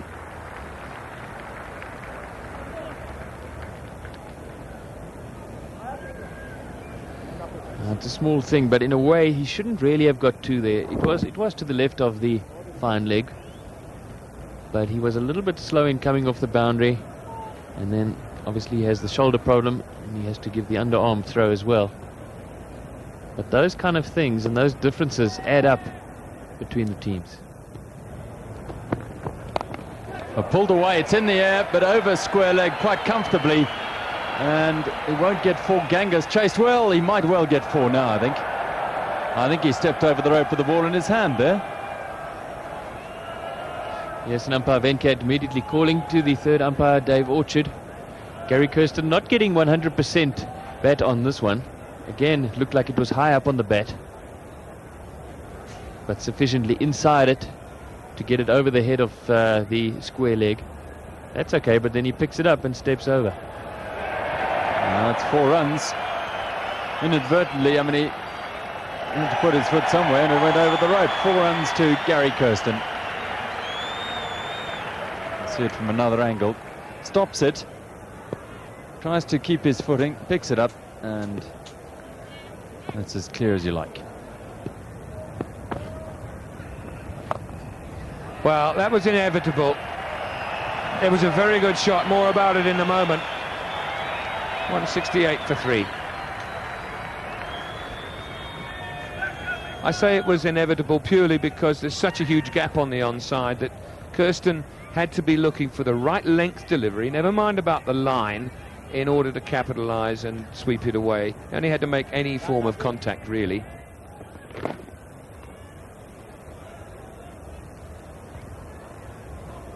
This could be fun. One wonders just how long Ansi Cronje's patience will hold, particularly with him going round the wicket. He loves to play the slog sweep. That's a more conventional sweep shot, and it goes for 4. Got it fine enough. The man on the boundary is too square. Well, it was nice and clever. He didn't try to hit it in the orthodox way behind square. He sort of paddle swept it, just tucked it behind. That's the man who is experienced at sweeping, knows he's good at it, and he's quite aware of where the fielder is. 1 run to reach 11,000 first-class runs. There he goes, and it's a mighty hit. And the crowd love it. I thought it was just a matter of time before he brought it off, and he's done it in style. Well, you've got to be pretty confident about your ability when you've got 3 men on the boundary waiting for a slight miss-hit. Well, he's hit it miles back, hasn't he? There's no doubt at all, if he times it well, he's going to clear it. Not the biggest boundaries I've ever seen, a very pretty ground here. And he's a good player, as spinners, as I said. He goes over the top naturally.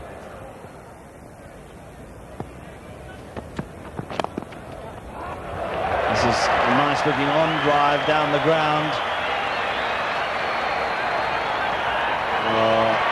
And the fielder just not quick enough to gather it in, and then collides with the advertising board.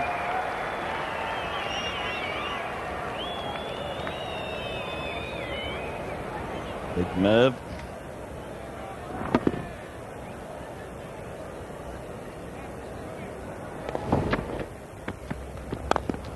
That's it, make it count, and he is done. Cracking shot on drive, now a straightish mid-off drive. Doesn't half club it with that bottom hand well. 196 for 3.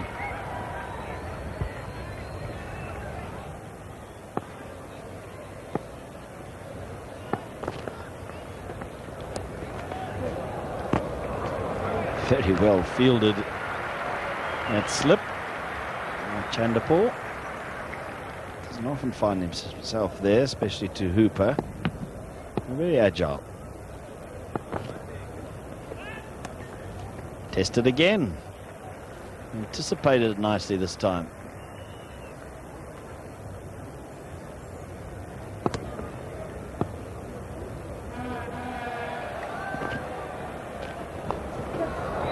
There's the effort, but good bit of bowling. Cramped Cronje up, and he couldn't do just exactly what David Richardson was saying, swing the arm. So he's got a bit of bat on it somewhere, and it's gone through slip. He's very lucky there. He could have gone anywhere. In fact, and people must be a little bit upset with that.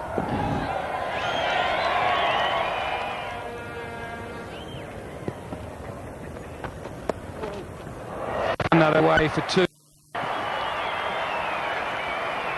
Cronje again running hard for him to try to make it into 3. Kirsten himself sending him back, and the end of the over. 220 for 3.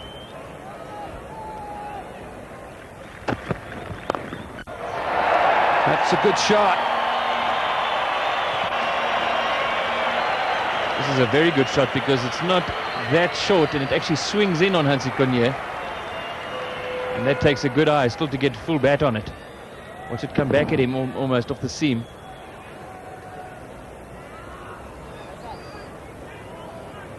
Yeah, appreciation from the bowler there. He knows that was a good shot. Reasonably cramped at the end. It rushed off to him a little bit. The arms weren't fully extended because he didn't have time, but he still managed to improvise and get it away for 4.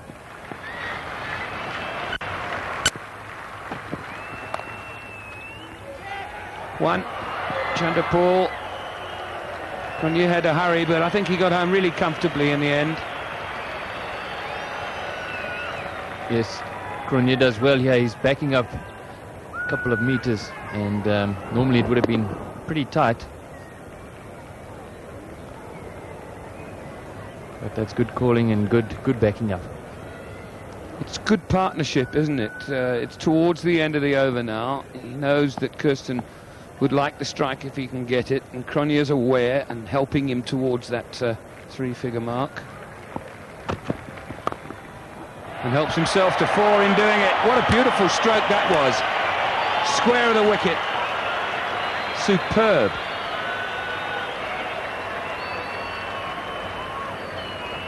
Yes, you don't get a ball hit more crisply than this. Over pitch, sure, and wide, but his timing was perfect. It's the lateness of the stroke. He let the ball get past the front leg there. Watch this, way past the front leg before he makes contact. It's wide. He lets it get to him under his eyes. Superb stroke.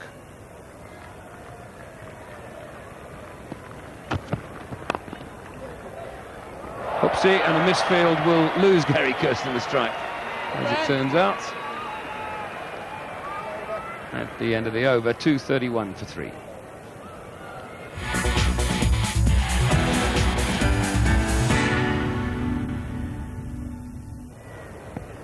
Lead of 400 now, South Africa.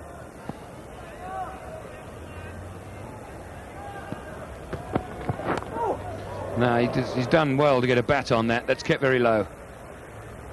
We'll see if there was a change of pace as well. It might have been more to the bowler's credit than the pitch wear. Played. Certainly kept low, but it was not as short perhaps as Cronje was expecting. Got the length slightly wrong.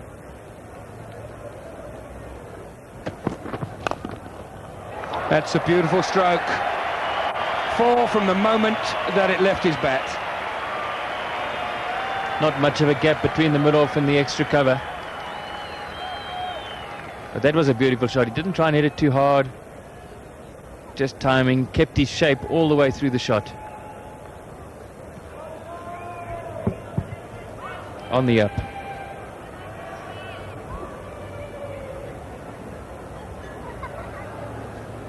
Exquisite.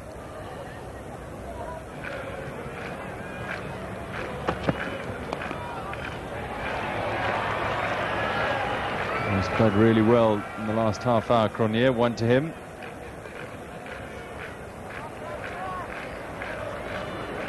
.237 for 3. Now Gary Kirsten on 98.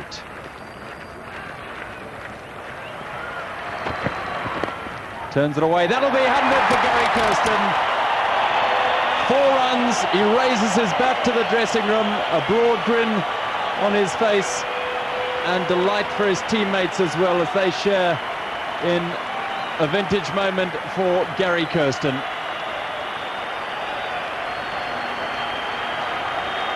In front of a capacity crowd here at Centurion Park.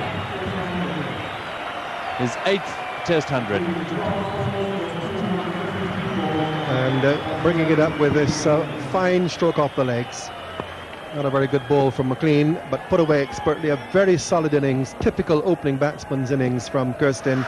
There's the reaction of the crowd and the South African dressing room. Great respect here in South Africa for Malcolm Marshall, for his knowledge of the game and his ability as a coach. Oh, he's hit that in the air, and it's gone just over Darren Ganga's head and down to the boundary for 4. And that brings a 50 up for Hansi Cronje. Nice to see raising his bat and taking his helmet off. This is how he got there. Short ball outside off stump and intentionally lifting it over the inner ring of fielders and down to the boundary for 4. That's very intelligent play.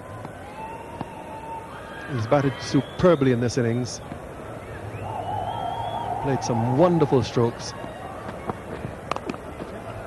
Oh, another one. And it just runs away to the boundary. Gathers pace as it runs over this lush and beautifully manicured outfield. Well, the landmarks are coming thick and fast. That on the up was quite beautifully hit. Just look how straight the bat is. And that is a very, very difficult stroke to play. That's the one before. That's the horizontal bat shot with the cut.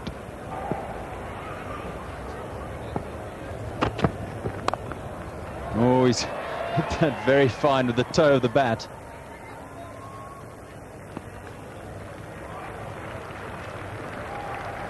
Just a gradual build-up before lunch. Now the acceleration is on. The foot is down on the accelerator, and batsmen are already going after it. No pressure here. And just enjoying themselves now. Oh, that is glorious from Hansi Cronje once again.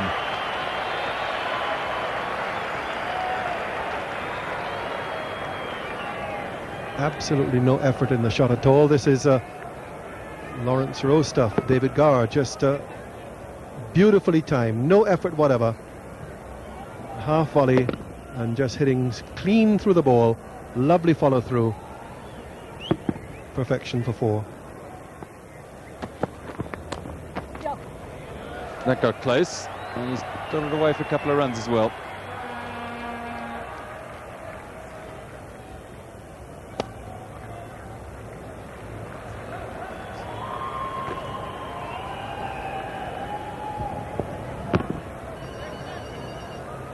Good bounce, but well controlled.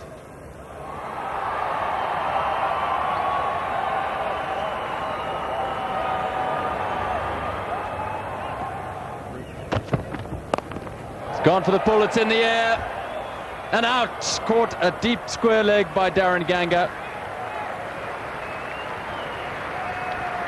And McLean gets him at last with that pull shot and the short ball. He couldn't resist it eventually, and Courtney goes. Yeah, so McLean was working on that, either trying to get him tucking off the hip, that short leg fielder, and a good catch again by Ganga, who looks so efficient in almost everything he does on the test field. But a really good innings by Courtney, just giving the momentum for South Africa when they wanted it. 58 from 105 balls. There he goes, 256 for 4. Jonty Rhodes marches in. This is a long way to walk from the dressing room here at Centurion. Most batsmen will cross in the stairs going up, but Rhodes, whenever the wicket falls, I think he's running down those steps immediately. This is his 47th. Getting under at Courtney. Not quite the middle of the bat, as Tony Cozier said. And that is 4 runs to Gary Kirsten. Needn't bother running. Look how briskly he hit that, because it bounced well over the rope. Dillon just guilty in this spell with the new ball of over pitching. Perhaps better than under pitching, as we saw in the first innings, but it was the width on that allowed the left-hander to open out and strike it beautifully through extra cover. In the air, at 4 runs, hit it hard, and the man down at third man couldn't get round to cut it off. Well, young Dillon bowling a really loose long hop outside off stump.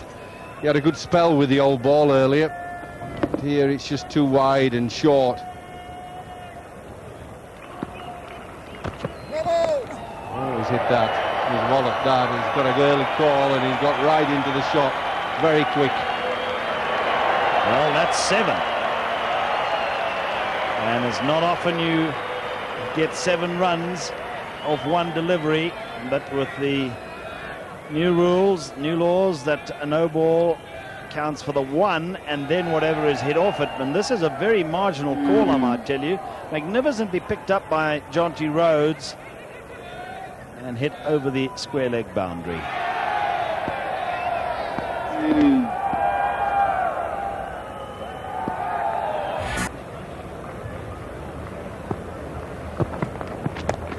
That's well played. He got over that so nicely. That's bad bowling. 4 more, 282 for 4.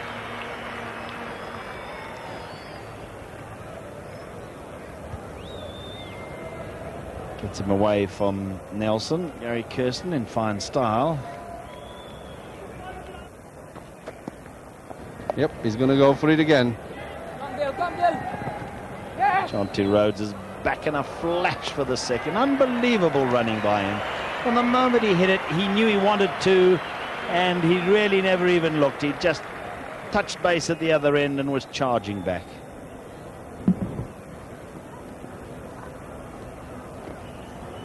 So much urgency about his play. Doesn't matter whether South Africa's in a commanding position.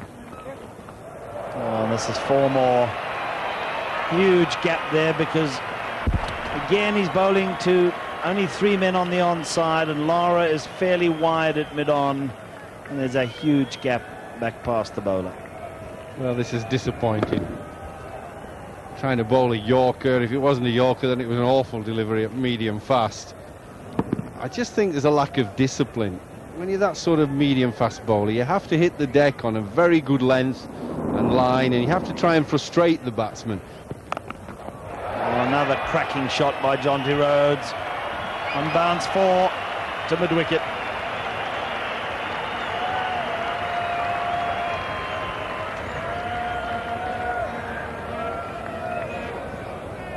Just short of a length. Doesn't need a lot. And he's onto it. Most small men are good pullers of the ball.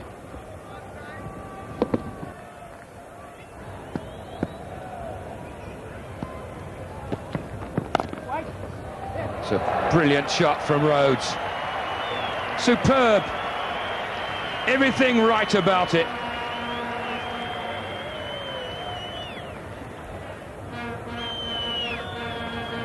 Yes, his cover driving really has come on, I think, the most of all his shots over the last year or so.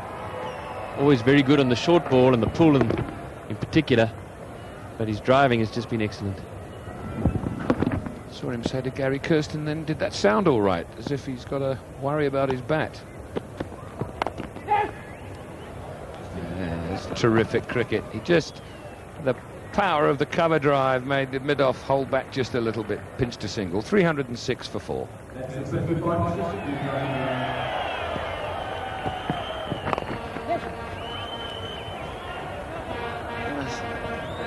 Ask him to listen very carefully after the final ball is bowled of each over.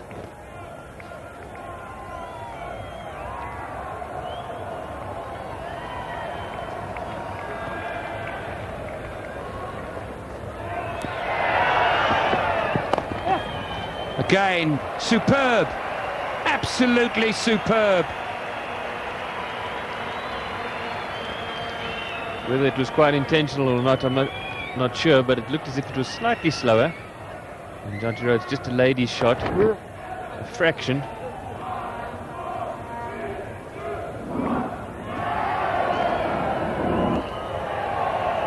So in the air for a little bit, but very well placed. Big appeal and some thought from umpire Courtney. That's a very full delivery and probably a good shout, because the difficulty the umpire has, though, is there's not much time to tell whether the ball is straightening enough to be able to come back and hit the off stump. Yeah, they go by the adage, they've got to see it pitch and travel prior to contact with the pad. Missed it, there'll be 2 here.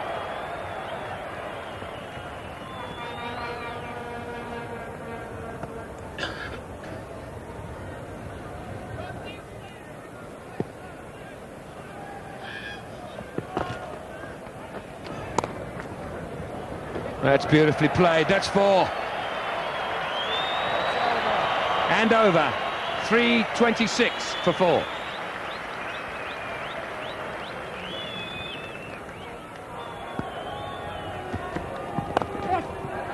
Another superb shot for Rhodes. Oh, his cover driving since tea, well, in fact, since the Tour of England really, it's just come on in leaps and bounds, and you don't see better shots than this.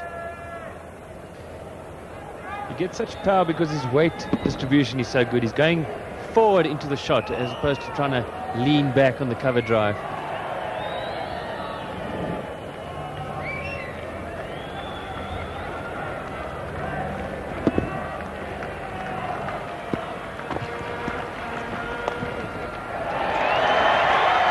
That's his 50.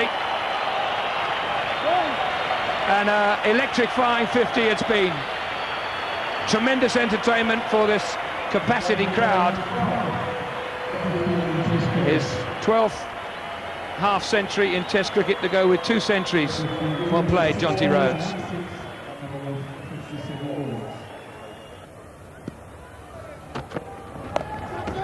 Pulled away by Rhodes. Man under it. And over the rope. I think that was 6. I see umpire Rudy Courtney signalling to Venkat that it was 6, and Venkat now confirms. So 6 more to Rhodes, 344 for 4. Just have a look at that last ball again. Rhodes onto it very quickly. I don't know whether he hit it absolutely cleanly. Figure not. A good effort from the man down at backward square leg there. Oh, wonderful cricket. Brilliant cricket all round. Goodest stroke. Fantastic running, but what a wonderful bit of fielding by the West Indian captain, Brian Lara.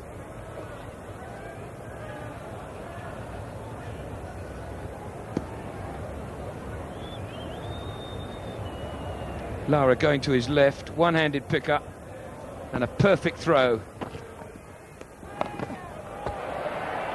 Well, this is sailing, and up into the crowd.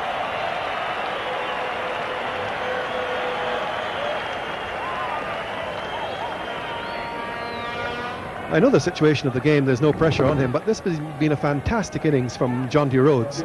He's played some wonderful shots, but that's really asking for it. That's a long hop, and he had an hour to wait for it to knock it away. This is 4 more to Jonty Rhodes. There are 2 men out there, one at backward square, one at fine leg, but he hits it fine enough and hard enough to beat the man at fine leg. He's got 3 men out there, in fact. Now he's put in an extra man. There's a fine leg, there's a man between fine leg and backward square in the boundary. They're inviting Rhodes to go for the shot. He's going to go for it, doesn't matter. And he's winning the battle. Well, this is phenomenal shot. And it's 6 more.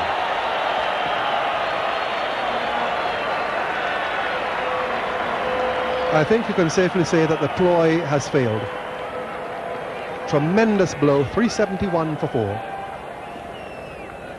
7 fours, 4 sixes. That was not that short, but my goodness, how hard he struck it. Caught. Gary Kirsten is caught at slip. Hooper gets one just to bounce a little bit, and Gary Kirsten tried to chop it away on the offside and has been well held at slip. Fine innings ended for the left-handed opener. Going for the cut. And a good sharp catch at slip, Darren Ganga. 3rd catch for him of the innings, and a good sharp one. Finding himself in the deep previously, now at slip. But a superb innings by Gary Kirsten ends with South Africa 371 for 5.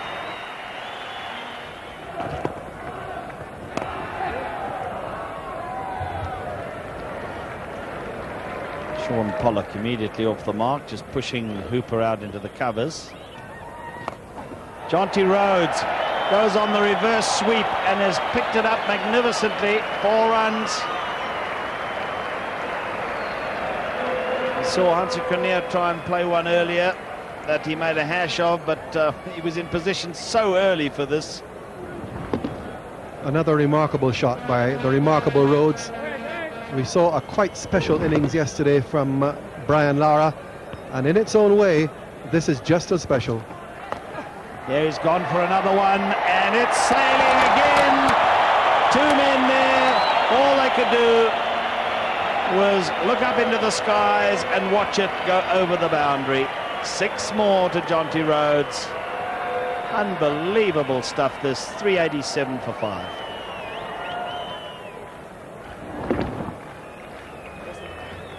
Another mighty blow. You see those 2 men out there, they could do no more than watch. Oh, he dropped it.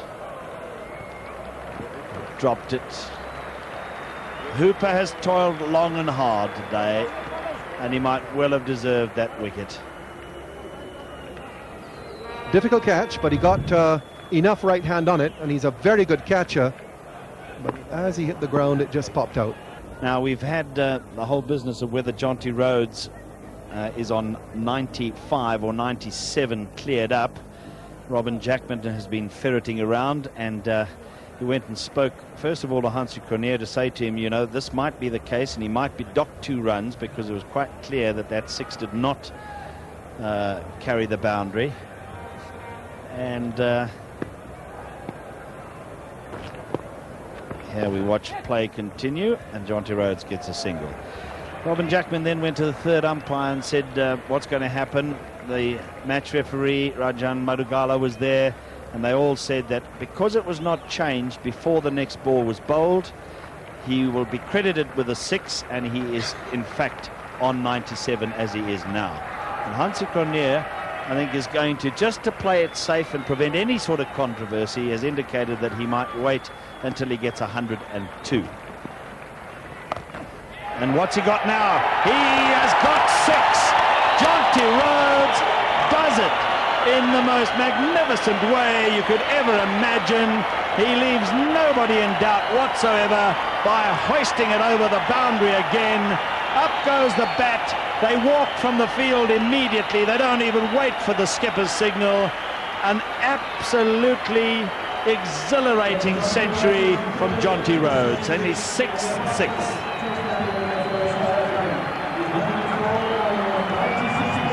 The fastest ever scored by a South African. 102 in 100 balls by Klusener, Lance Klusener, who's playing this test with him against India at Newlands, was the fastest ever, and now Jonty Rhodes has beaten that. What an innings. So, this huge crowd, well, they couldn't have chosen a better day to come down to Centurion. Glorious sunny day, and my goodness, have they had value for money. One of the best test crowds we've had for a long time. It's been a glorious scene, a lovely day, and South Africa piled on the agony for the West Indies. 399 for 5. And the partnership, well, 115 and just over 121, well, 121 balls, and under an hour and a half between Kirsten Rhodes was unbelievable. And then Pollock just stayed there while he smashed his way to his century. Naturally, the bowling doesn't make very happy reading, but one has to take one's hat off to Carl Hooper, the off-spinner. He started the bowling today. It's been very hot. He's toiled manfully, 36 overs and 2 balls, and he's got some reward, 3 for 117. He might have caught and bowled Pollock. It would have been a brilliant effort to give him a deserved 4th wicket, but it's been a very tough day for the West Indies yet again out there. So the match situation, South Africa, a mammoth 568 runs ahead. They had 5 wickets still in hand. Presents an almost impossible target. Well, Donald will be nice and fired up. The South Africans will want to make inroads before the end of today so that they are in a position to wrap it up tomorrow. Donald starts with a wayward one down the leg side. Of course, South Africa can afford to have a very attacking field. It surprises me in a way that they haven't got a gully. They've got 3 slips and they've got a 3rd man. Wow. I think 3rd man's not such a bad position, because Philo Wallace, you get the guy down here, he's just as likely to hit it over the top of slip and get caught out down there.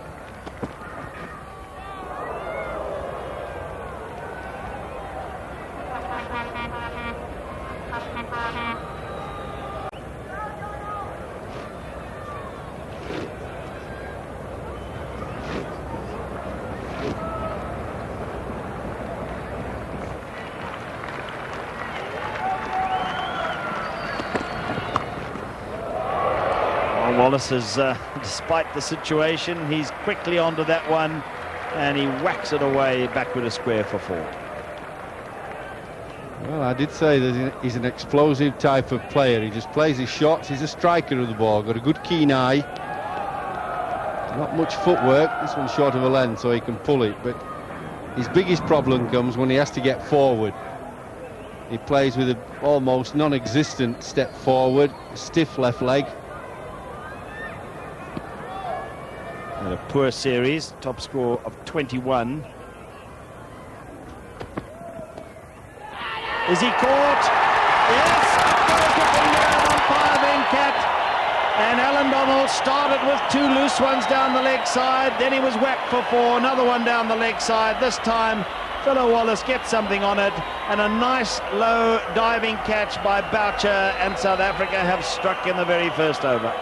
Well, this is a good example of when things are going badly for you. This is strangled down the leg side. Really not a great ball, but I suppose you could say it's a good ball because it got a wicket. Almost a leg glance, wasn't it? And that's what happens when things are going badly. You get out in all kinds of ways. 4 for 1 West Indies. So Chanderpaul comes to the wicket. An awful time to have to come to the wicket. Wallace out in the first over. 560 something runs required for victory.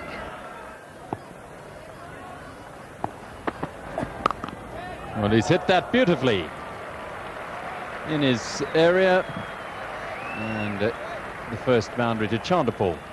Yeah, that was a short ball, not very quick. I do think Donald is struggling. So he's short and wide and didn't have that much pace. I'm watching Allan Donald very carefully. He's got a problem.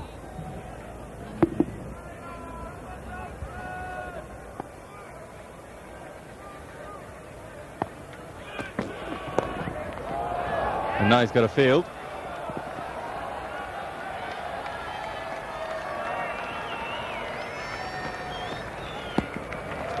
Beautiful arm.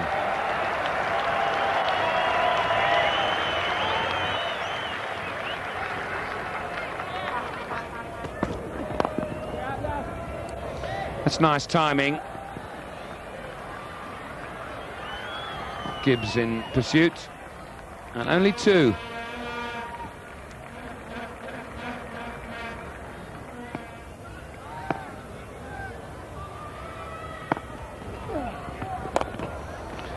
And away he goes, Darren Ganga with a 4. So off his pair.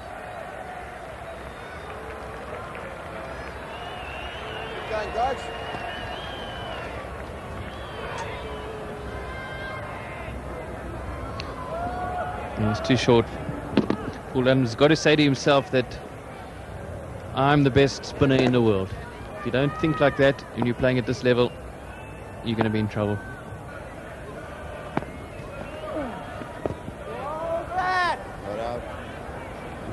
Belated appeal. So 1 ball to go now of the 3rd day. Paul Adams is 22 years old on Wednesday.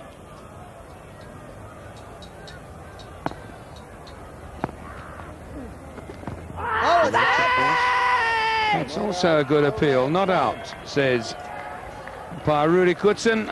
Not out, and time, gentlemen, please. That's well bowled, Paul Adams, and well played Darren Ganga and Chanderpaul. Great effort, not easy time to bat, and Brian Lara and the rest of the West Indies team will be very grateful for their efforts. Look at that, 2-finger grip, thumb and index finger. Well, I suppose it was easy for Hansi Cronje to be positive in this situation, 4-0 up, but declaring tonight showed his positivity. And as we said, Ganga and Chanderpaul, 32 balls for that 4, but job well done. Wallace, disappointed, almost very unlucky when you caught down the leg side. And, well, he must be feeling pretty down at this point in time. By 4 matches to 0, and they're in a very good shape to make it 5-0, perhaps even by the end of today, because the West Indies needing to score 568, that will never happen, but they've got to survive, and they've already lost a wicket overnight, and that is Philo Wallace, who was caught down the leg side by Mark Boucher of Allan Donald for 4. Very simple technique, no extra flourishes. If it's up there, he's quickly into position,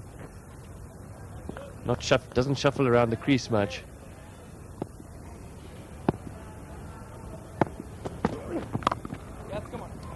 And this is between Jonty Rhodes at backward point and Gully, and even Jonty Rhodes. Oh, look at that. I mean, that is quite amazing. In fact, I think it's almost suicidal. He crashed into those advertising boards, but he saved a run. Well, hopefully he crashed into them with his feet first. Otherwise he could have done himself a nasty injury. But that just shows the goodness of the pitch. That was just a forward defensive prod. It went off quite firmly. Great effort. Well, when you see this, you sometimes say to yourself, for 1 run, especially in the situation where the West Indians need over 550 at the start of this day to win, is it worth saving that 1 run and crashing into the boards like this? Yes, probably not, Trevor, but that's the kind of thing that keeps Jonty Rhodes ahead of all the other chasing pack in the rest of South Africa.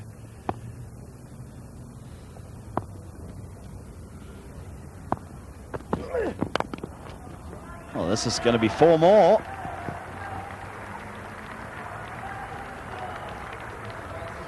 Not Lance Klusener's best over so far. He's bowled 4 deliveries and all of them have been of different length and direction. And as we all know, if you bowl both sides of the wicket, very difficult to set a field to. Short and wideish, and it's really cracked away by Chanderpaul. Very bright start to his day. Oh, nice shot. Brilliant bit of fielding. Oh, man. It's such a joy to watch. Yes, Gibbs makes the initial effort, but Jonty Rhodes from his position at gully, expecting the misfield in a way and backing up behind him, and then, well, direct hit.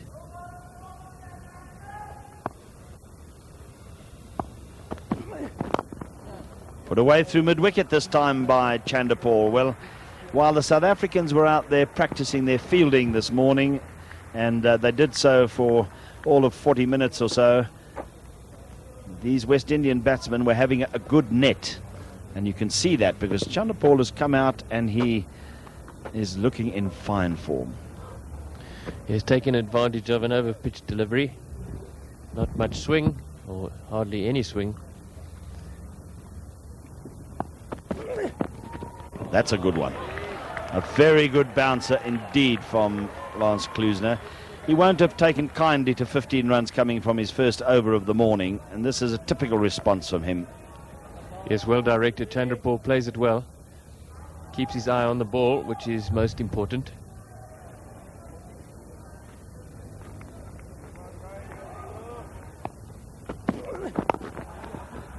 Knocked away, just backward a square on the onside.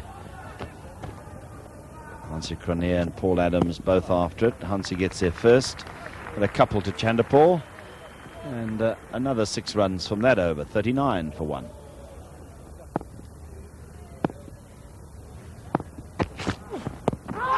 Appeal for LBW. Oh, they're adamant. Umpire Rudy Koetsen, a hard man to please, and he says no. Yes, I like the way he said not out, because it was a huge appeal and Shaun Pollock really made a bit of a meal of it with his appeal. And Rudy Koetsen, feeling that that was just outside the line of off stump, very close, but he said not out in a confident fashion and got the message across to the fielders that, look, they mustn't look for any advantage from him by any extravagant appealing. Nicely played through the mid-on area. Long chase for Hansie Cronje. He'll get it just before the boundary, and they'll be able to take an easy 3.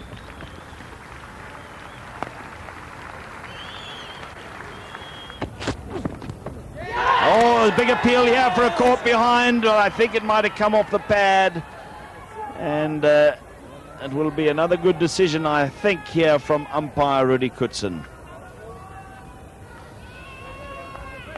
Yes, Ganga, not the most experienced batsman, and you can often tell a lot from his reaction. And it looks like it just clips that back pocket on the back leg.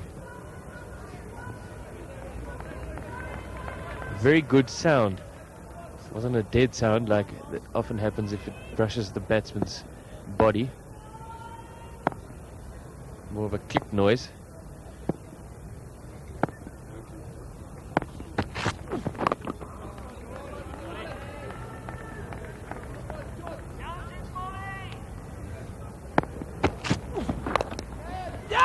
Caught this time though, just short outside the off stump, trying to force it away in the air, and another super catch by the South Africans.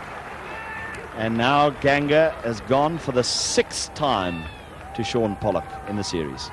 Yes, we were just talking about the fact that there didn't seem to be as much bounce, but this one does climb on him a little bit, and he's intending to play attackingly, bounces on him, and Jonty Rhodes does the rest, makes a difficult chance look, well, average. So he's been dismissed every time he's gone out to the wicket in a test match by Shaun Pollock. Talk about a bunny. Oh, Darren Ganga gone for 9, West Indies 46 for 2.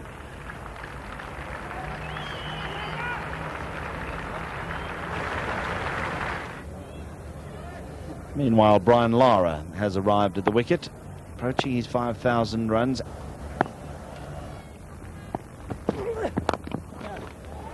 Pulled away again wide of Courtney at mid-on. He'll haul it in.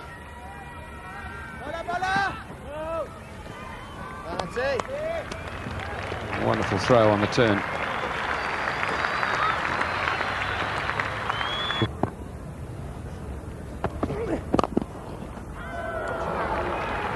Desperate effort from Klusener to stop that on his follow-through, but another beautifully timed shot from Reon King. Raises the West Indies 50. He's gone down on his haunches there, Chanderpaul. He really has played Klusener beautifully. Klusener hasn't bowled well. He's tended to overpitch, and Chanderpaul's driving has been exemplary. It's a very hot day, and just wonder if Chanderpaul has been affected by the heat.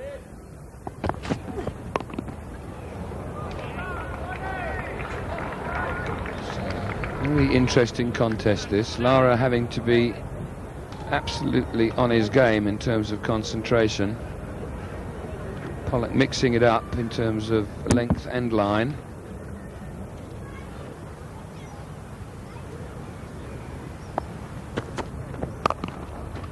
That's a good cracking shot, and 4 runs.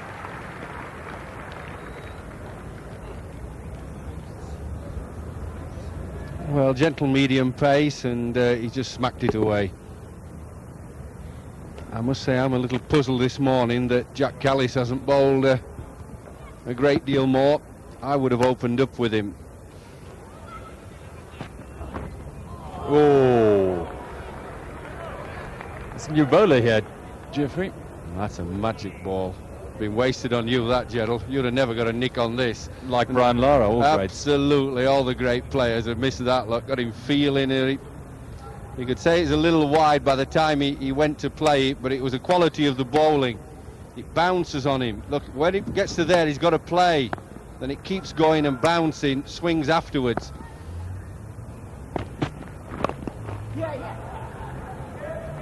Well, I can't apologise for it, but I just cannot understand Callis not opening up instead of Klusener with a new ball. He has the ability to swing it, move it, very much like Clive Rice did in his younger days when he was quite slippy and sharp. Talking about slippy.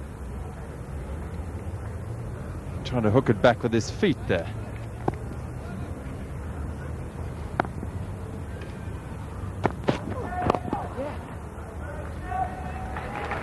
That's a good stop by the captain. Keep going, Sharky, keep going, boy. Shot. Yeah, he's hit that one beautifully. Beats the short cover and to the boundary.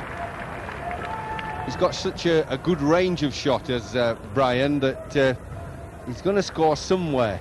He's short of a length, bit of width. He's still going to go after it. Just cuffs it away.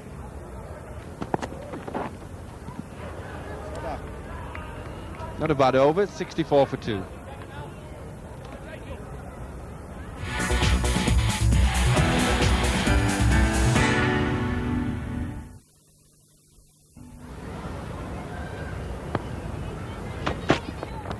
Oh, he's edged that, and I don't think it's carried to Boucher. Angling across the left-hander, and it didn't carry. Beautifully bowled. Just shoving it across him. See, there's such a lot of shuffling goes on with young Chanderpaul. Yeah, that's clearly not carried.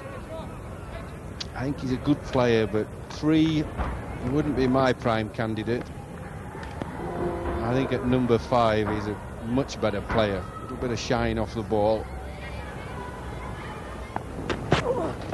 Oopsie! And he's going to get runs, 4 of them down to third man. And that is the danger of Jacques Callis. Well, that was magnificently bowled. He's built beautiful, isn't he? Great shoulders, tall man, physically athletic, bends his back, and just at the last minute knocks it in, really gets it up there.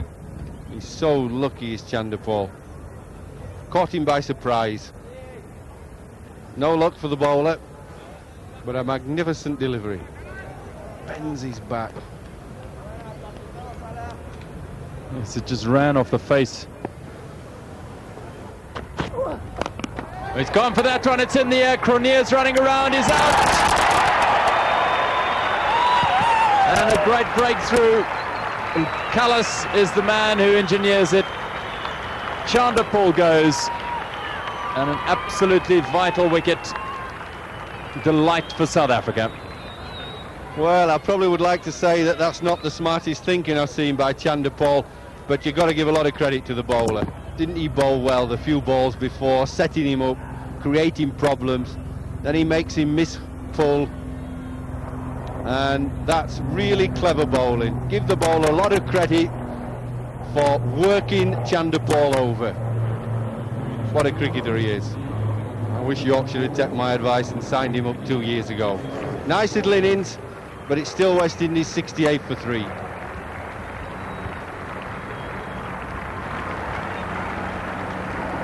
So Carl Hooper, major opportunity and a task for him.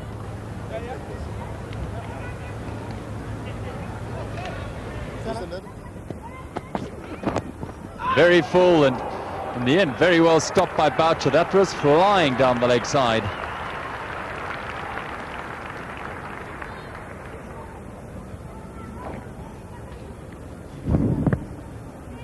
It's deflected, I think, off the outside of the pad, and Boucher, so athletic, does well to stop it.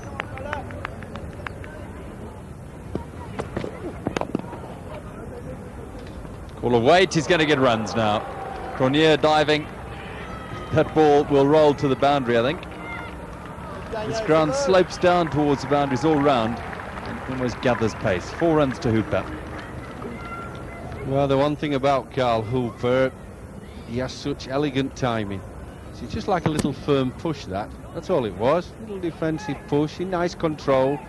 Didn't get too rigid, his hands, didn't get too far ahead of the pad, but it goes to the boundary. I don't know anybody in world cricket has such quality play as he does, such touch. Peel for LBW. Umpire Venkat is unmoved, and Paul Adams has to chase from his short leg position with the helmet on to retrieve, and they cross over for a run. Carl Hooper's been beaten and he's played down the wrong line, cutting back a lot, bowling from very wide of the crease though, and that, although that hits him around about off stump, umpire Venkat obviously thinking that it could have slipped down the leg side. This is Callis, and down to third man, which is vacant, and 4 more runs between slip and gully. Second slip and gully.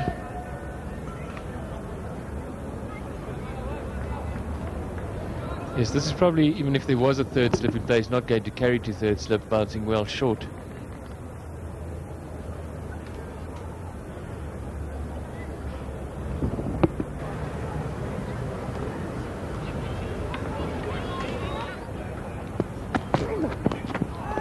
Is he caught? No. That's a nice take by Mark Boucher. I think this comes off Hooper's toe. Extra meaning to get your foot to the pitch of the ball. Oh, you know, there was an appeal for a catch. I think there's a bit of bat there, but was it bat and then down into the ground? Yeah, I don't know. I think it comes straight off his foot. And then Boucher takes, as you say, a very good take away to his right.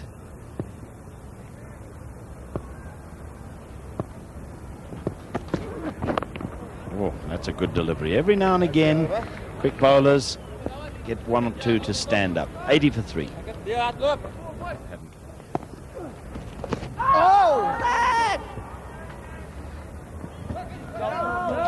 And he's going to be given a run here, so that's why any thoughts of LBW were to no avail. 81 for 3. Oh, that's a lovely bit of bowling. That's what makes Lance Klusener such a difficult customer. He can run up and bowl and look quite ordinary for an over or 2, and then suddenly produce a delivery such as this. Movement and bounce off the seam. That's a great delivery. Beat most batsmen that. Straightening up beautifully off the seam.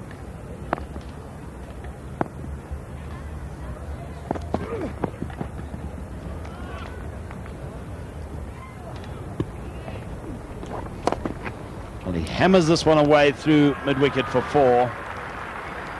Extraordinary sort of shot, but effectively played. Very good shot, because it wasn't that short. Slightly short, sure enough, but he hits it superbly. Doesn't try and hit too much across the line, or straight batted pull shot. Unusual, but very effective. Standing there.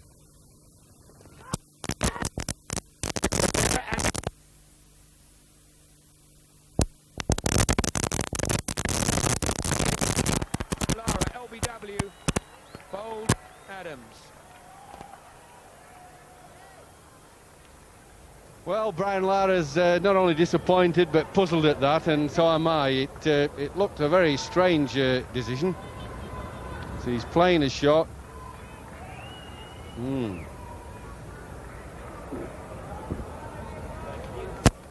How can that be?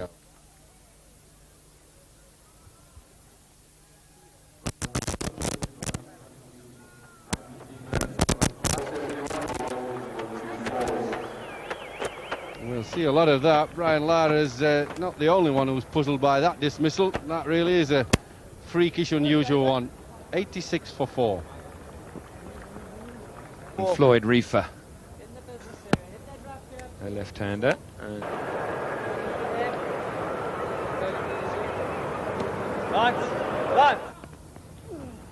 Oh. Well, we saw Brian Lara quite bemused by the decision, but we want to have another look here. Now, it hasn't hit anything until the back heel. That's a very good view. It's hit nothing at all. The back heel's right in front of middle.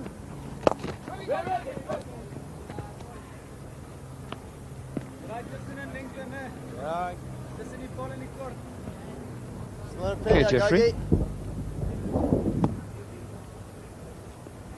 Just have a look at this Lara dismissal again. He's got his right leg right outside the line. The ball pitches, turns a little, misses everything, hits the heel in front of middle, out.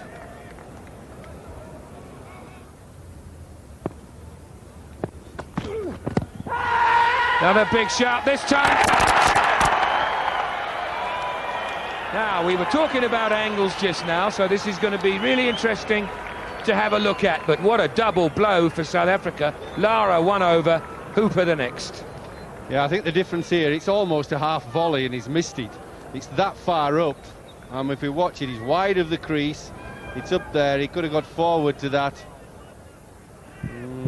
Well, they're always doubtful that far. If you're a bowler, you're shouting for him, but if you're a batsman, you're not too thrilled about that, I don't think. Carl Hooper then. LBW Klusener for 10. And West Indies reeling now at 86 for 5.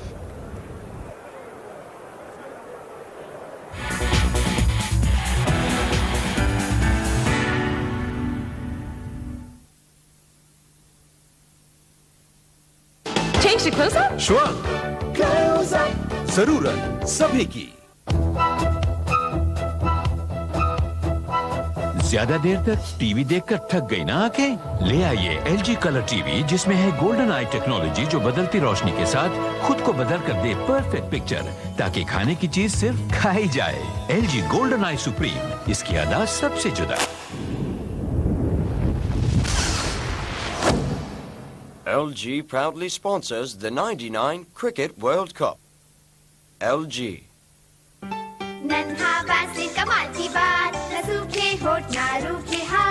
त्वचा की रक्षा बेजोड़ सुरक्षा नन्हा Vaseline petroleum jelly. It was our anniversary, so I made the tea. The tricky part was the rose. Then came the music. She loves Mozart. I woke her up. Your aroma's nice, she said. I know. The flavor's perfect. Thanks. Tastes wonderful. I took a bow. Vikram, this is not our everyday cup of Darjeeling. Correct, I said. Because, honey, today's not every day. Rungly at 100% Darjeeling. We know it because we grow it. फटे होंठ Vaseline lip guard मुस्कुराहट वापस लाए. Gibbs, the West Indian wicketkeeper, had a pretty good series, really. He made his debut in the first Test match. This is his fifth, obviously. Now that's sliding down around the wicket. Similar sort of angle. It's the same thing, really. Wide of the crease to the right-hander. Round the wicket, it's wide of the crease to the left-hander. Well, he got his foot a little bit wrong, a little bit outside the line, falling over. It looks as if he's in front of the stumps there, isn't it? Probably in front of middle. Just before that, the ball hit him. But it's the angle that's going to take it down leg side.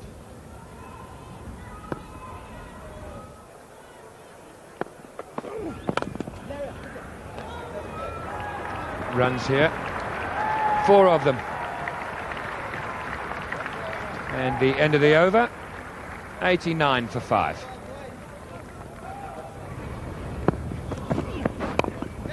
Slower ball. Kirsten in pursuit under the helmet.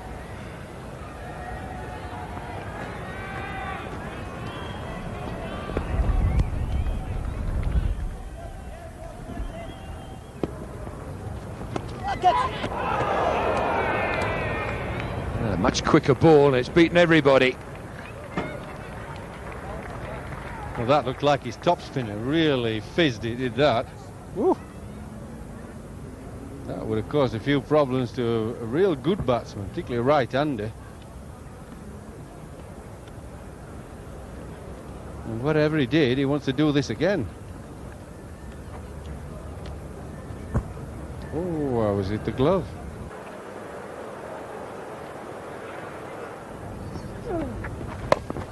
Oh, he's played that well in the end. I'll tell you, that's gone for only 2. Pollock's on it. Actually, Pollock was a little lazy there. He was teasing them for the 3rd, and they ran it easy. But didn't he play this well? Yeah, this ball had just died on him, you see there. He didn't really get up. It was short enough to pull. Looked like a nice, innocent, juicy ball, and then it kept very low on him.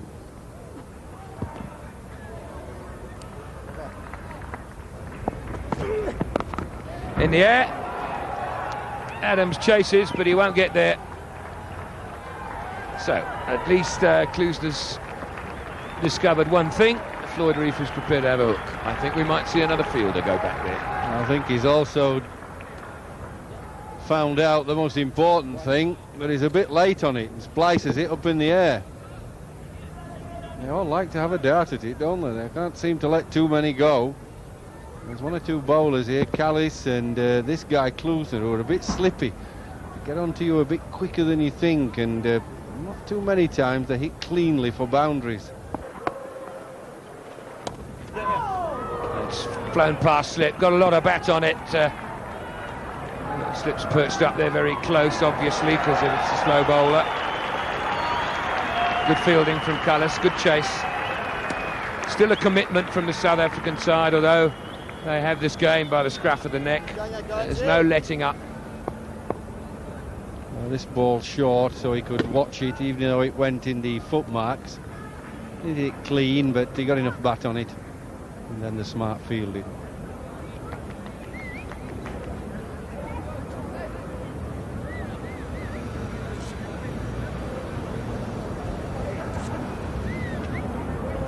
Umpire Venkat just checking with the 3rd umpire that there was nothing lying on the rope there other than Jack Cullis's leg without the ball. Oh, well bowled. Hell, that is quick when he bowls that top spinner. It either goes straight on, almost like a flipper, doesn't it? Watch this, it zips. Actually, just leaves the left-hander. Beat him for pace there. He's playing at that, and he's in the wicket-keeper's gloves.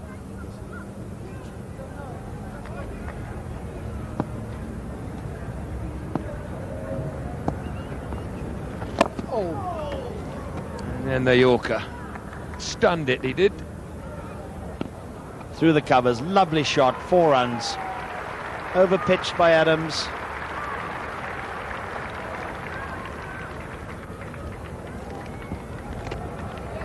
Okay, Paul.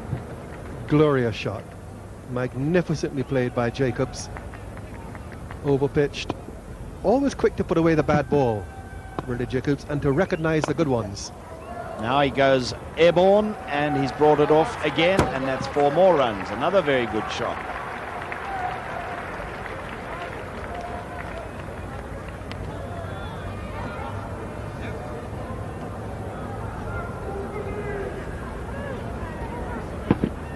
Straight bat, perfectly played.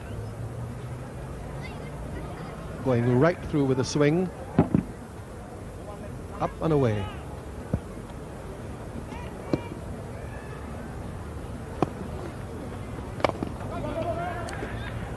This time just the single. So far in the series, he's been an accumulator of runs, really, while wickets have been falling all around him. Scott, Paul. But showing us there that he can get onto the attack. 2 good 4s and a single. 9 runs from 3 balls. Is he out? Yes, he is indeed. And Adams has struck. And Reefer is out. It ricocheted off the wicketkeeper and was grabbed by the gully. And it's 6 down.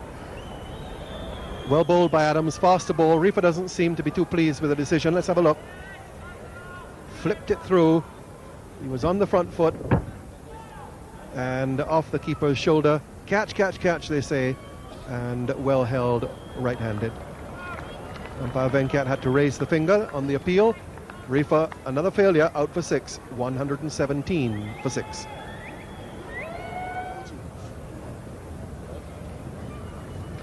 Nixon McLean certainly likes to get on with things. Just an average of 15 there.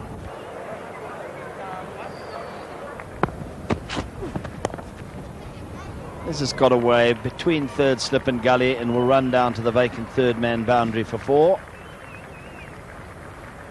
Another good shot from Jacobs, right on top of it. A lot of slips and gully there, right on top of the ball, and finding the gap between third slip and gully. 4 more to him. Again he goes the aerial route, and it's a good shot. Just picking the length perfectly there and smashing it down the ground for 4. 126 for 6.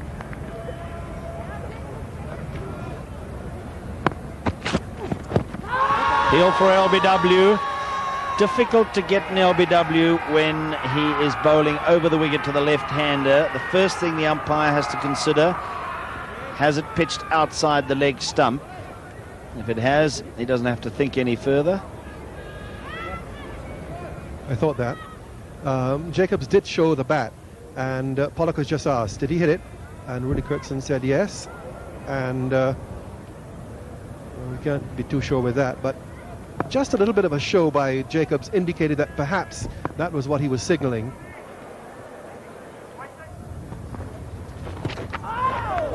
This will be leg byes, and 4 of them. He had a swing at it,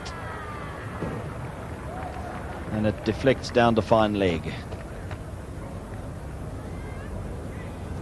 Just a matter of if he's going to read Paul Adams. He does tend almost always just to pull the googly out of the back of the hand coming in, rather than the more orthodox ball which would go away from the left-hander. And he smashes this one away to the cover boundary for 4. Oh, in fact 6. He's a mighty powerful man, this Nixon McLean. That is a huge blow over cover. And away it goes, and well taken. So the West Indies lose their 7th wicket. If it was counted that any South African who was anywhere in the vicinity took the catch, McLean would have to go. And it was well taken. Nonchalantly taken too. Now that just straightened up a little bit. So this will cause maybe a few problems for McLean. Not off the last delivery. 137 for 6.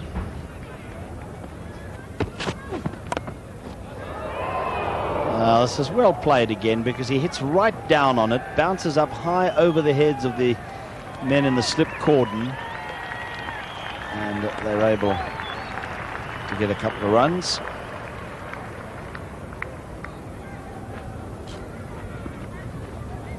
He's done this more than once, right over the top into the ground. He's got men behind there, 3 slips in the gully.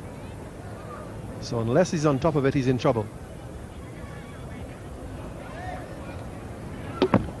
Right on top of it, rolling the wrists. Now he's watching where it's going and almost collides with Sean Pollock, who stands his ground. And immediately produces another beauty.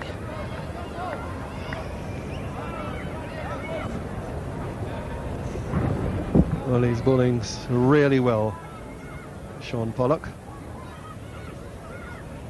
Good contest between the two of them. Well, the near collision there.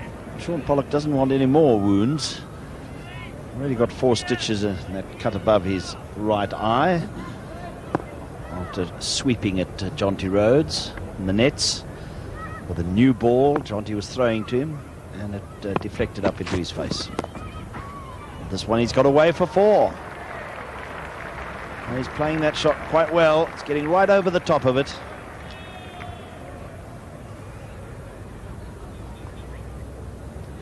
He really is playing that shot in the approved fashion, right over the top of it. Really jumping there to ensure that he does get over the top of it. Rolls the wrist, keeps it down, and cracks it hard enough for it to go for 4 once it gets the gap.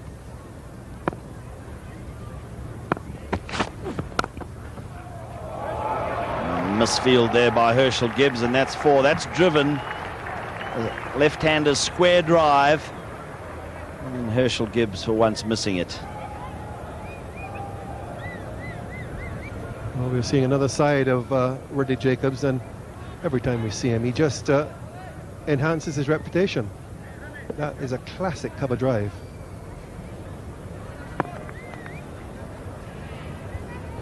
Now, what will his response be?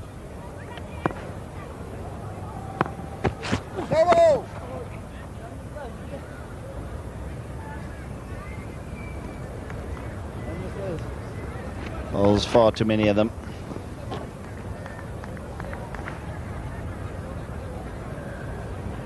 Very close. Pretty good delivery too.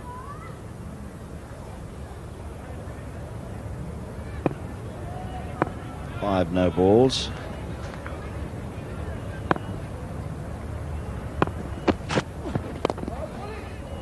Caught. No, bouncy just short, and now Pollock will be annoyed with himself in giving away 4 runs, overthrows off his own bowling. Well, nobody to blame this time. We saw him remonstrate with Herschel Gibbs. He can only be angry with himself there. A little bit of frustration here. Bowled very well at Jacobs. Jacobs has played him well too.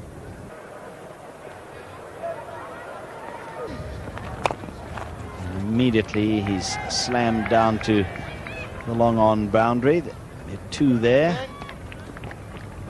for Nixon McLean, who hit that huge 6 over cover off Adams in the last over. So he goes to 9, and Gerald Lecoq and Dave Richardson take you further.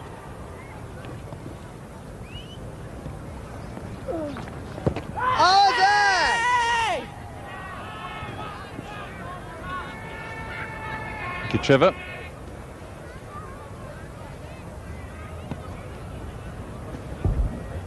It's too far forward. Bit of turn for Adams. Oh, very full and very well taken by Boucher. Dave, you'll identify with that. Yeah, the fuller it is, the more difficult it is to take. So pitching in a lot of rough. He's hit that with a lot of power, McLean. It wasn't that short, but he gave himself room. 160 for 6. Yes, when he bowls the slow delivery and it's short and wide, well then the batsmen have got plenty of time. Sometimes you get away with it if you push it through the air a little bit quicker. Well, it's well stopped by Gibbs. Awkward bouncing ball.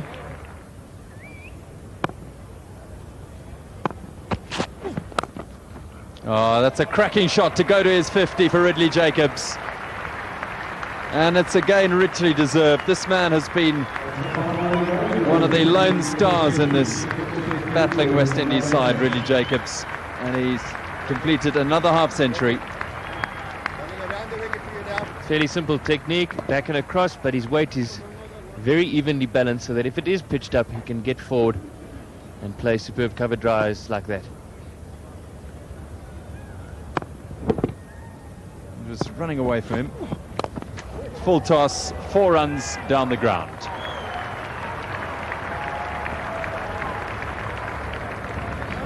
That's over.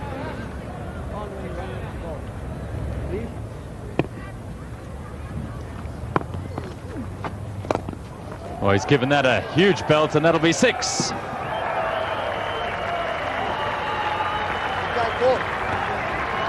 Well, Jacob seems to have no problem picking Paul Adams.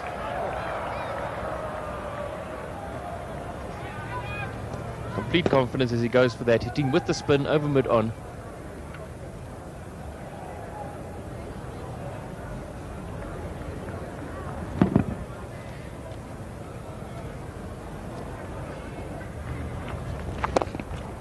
It's gone for the pull, and we'll get 4 through deep mid-wicket. Well, certainly those long arms provide some incredible bat speed. And he does hit the ball cleanly. And he's come on really as a batsman since the beginning of the series. Looks far more selective in his shots, or shot making.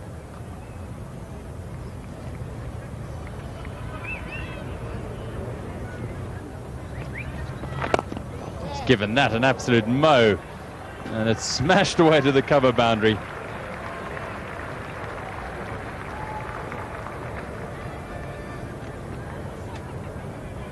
Nixon McLean getting a hold of Daryl Cullinan. Bit of width. And another 4 to backward point. So he's starting to open up. So McLean's getting on with things, and getting on with commentary will be Jeffrey Boycott. He'll take you through this, and he'll be joined by Robin Jackman. Sky DJ, come on, boy. Thank you, Gerald. It seems like help yourself time to me. Just toss them up. Oh. And I'll hit them. That's what it seems to be, like a little benefit match, really. Charity game. Charity being the 2 West Indian batsmen. I think you might get a few here, Robin. It's gone up in the air as well. Over extra cover. 4. That's good, Daryl, is the call from wicketkeeper Boucher. So they obviously, I suppose they're waiting for this bloke to... McLean just hit one up in the air to a fielder. Good stuff, this DJ. Bowled him out through the gates. Perfect delivery from Paul Adams. Wants to land it, get the batsman groping forward, and bowl him out through the gate, or the gap between the bat and the pad. West Indies 7 down now. It was nicely bowled because he flighted it up. He just teased him, and he just pushed out to the covers against the spin. It just gated him. He couldn't have done it any more perfect. It was almost textbook. 198 for 7.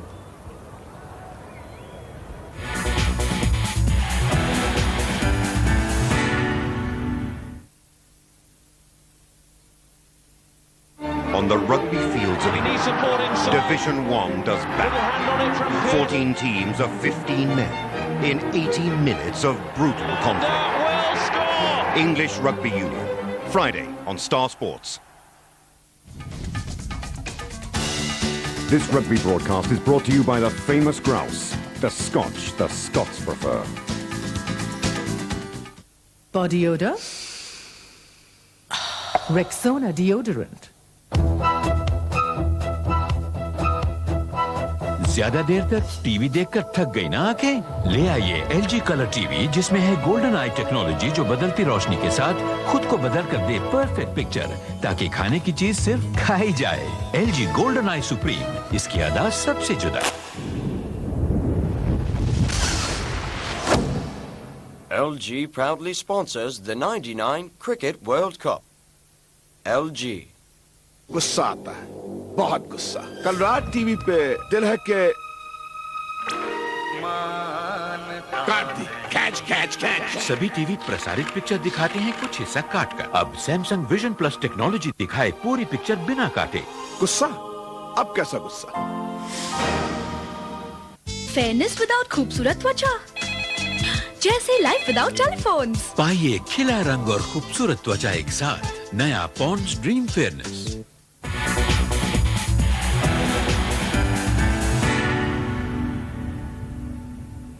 That's Mervyn Dillon's career record, just 79 runs at an average of 8, so very much a tail-ender.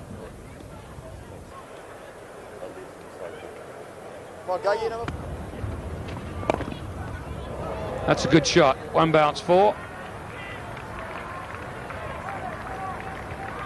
Jacobs advances. He goes on to 71 now. This guy, Daryl. Yeah, he's picked his deliveries to put away. He just has a nice opportunity here to get a century. 91, 91. Only one it is.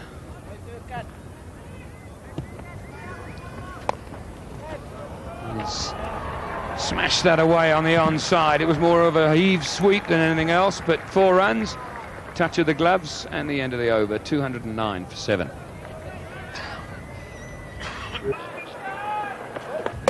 Reverse sweeping, bowled. Told you to do it.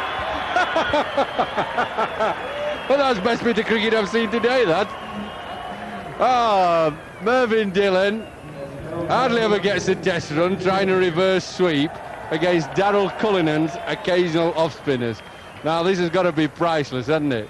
I bet they're killing themselves in the West Indian dressing room. Look at that. How did that come about, Merv? Well, I saw it once played. I saw it in a book. I read about it. 209 for 8.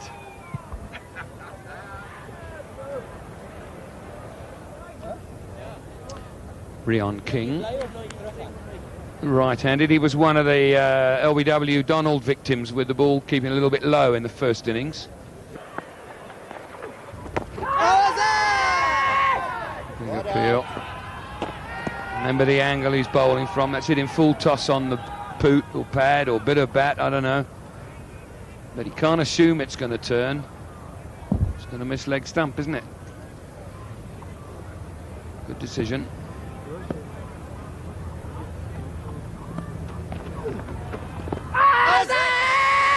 No, Paul. No, that's louder than me. No, that's not possible, Robin. You have not been on the receiving end of your appealing.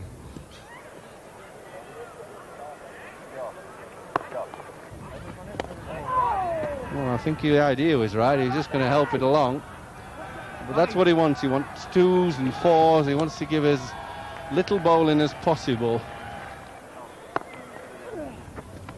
Oh, that was the idea was right. Hit with the spin. Ball coming into him. I'm not sure whether he got a touch on that or not. Oh, yes, he did. He'll take him.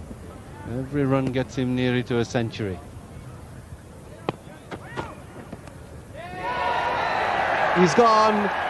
So Ridley Jacobs' fine innings has ended with Jack Collis picking up yet another wicket, and Ridley Jacobs, who has resisted so stoutly for the West Indies, goes in the first over after tea, and now just 1 wicket to fall as Jacobs, the last of the West Indies resistance, touches this one to the keeper.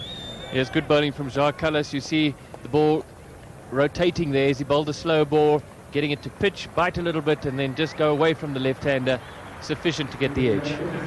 Fantastic fighting innings from Ridley Jacobs, but also some attacking shots. A pleasure to watch. Gone for 78.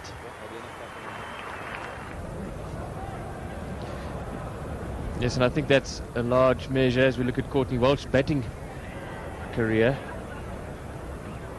Even 30 not out, it's not going to help him here.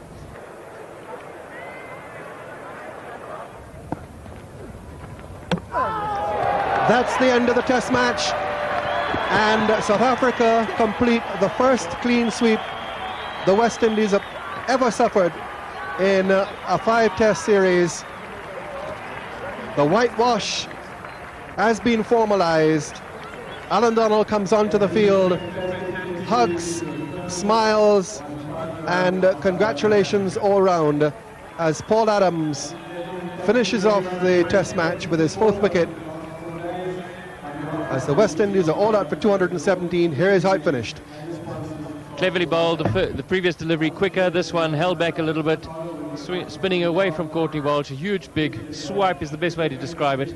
And that's the end. South Africa, well, you can see what it means to them. And I think, as history will eventually show, 5-0 is a very big effort and a great one as far as South Africa is concerned.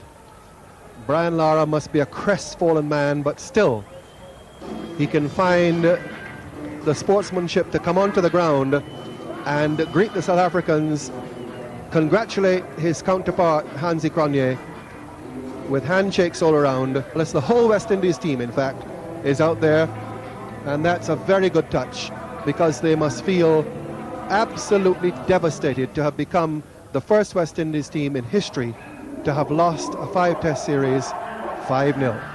Well, there's confirmation of that brilliant performance by South Africa. 217 all out, the West Indies.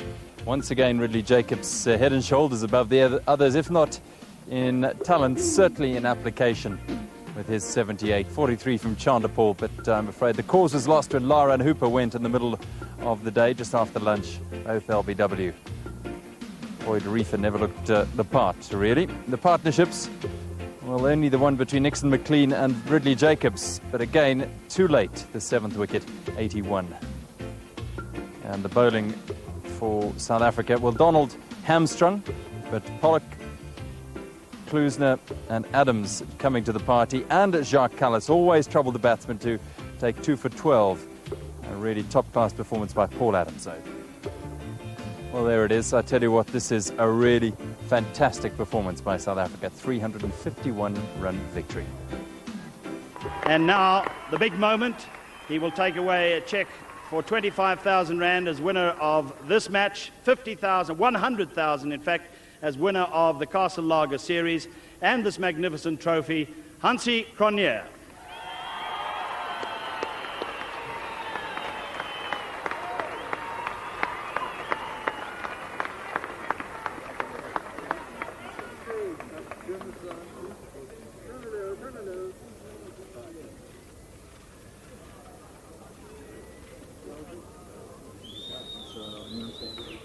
Hansie, a magnificent trophy. You must be a very proud man.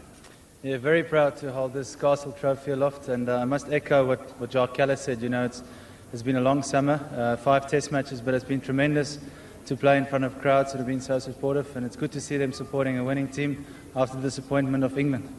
The last time South Africa won a series with a whitewash was, of course, Bill Laurie's Australian series back in 1969-70. Did you ever believe that you could beat the West Indies 5-0? No, I think, you know, as we said right throughout the summer, that we obviously set our goals on playing 25 good days of Test cricket and stick to our own disciplines. And, you know, we're just very fortunate to come out on the right side of all 5 of those. You know, we never really compared ourselves to the 1970 side, but I reckon if we take them on now, we've got a fair chance of beating them because they're all about 45, 50 years old.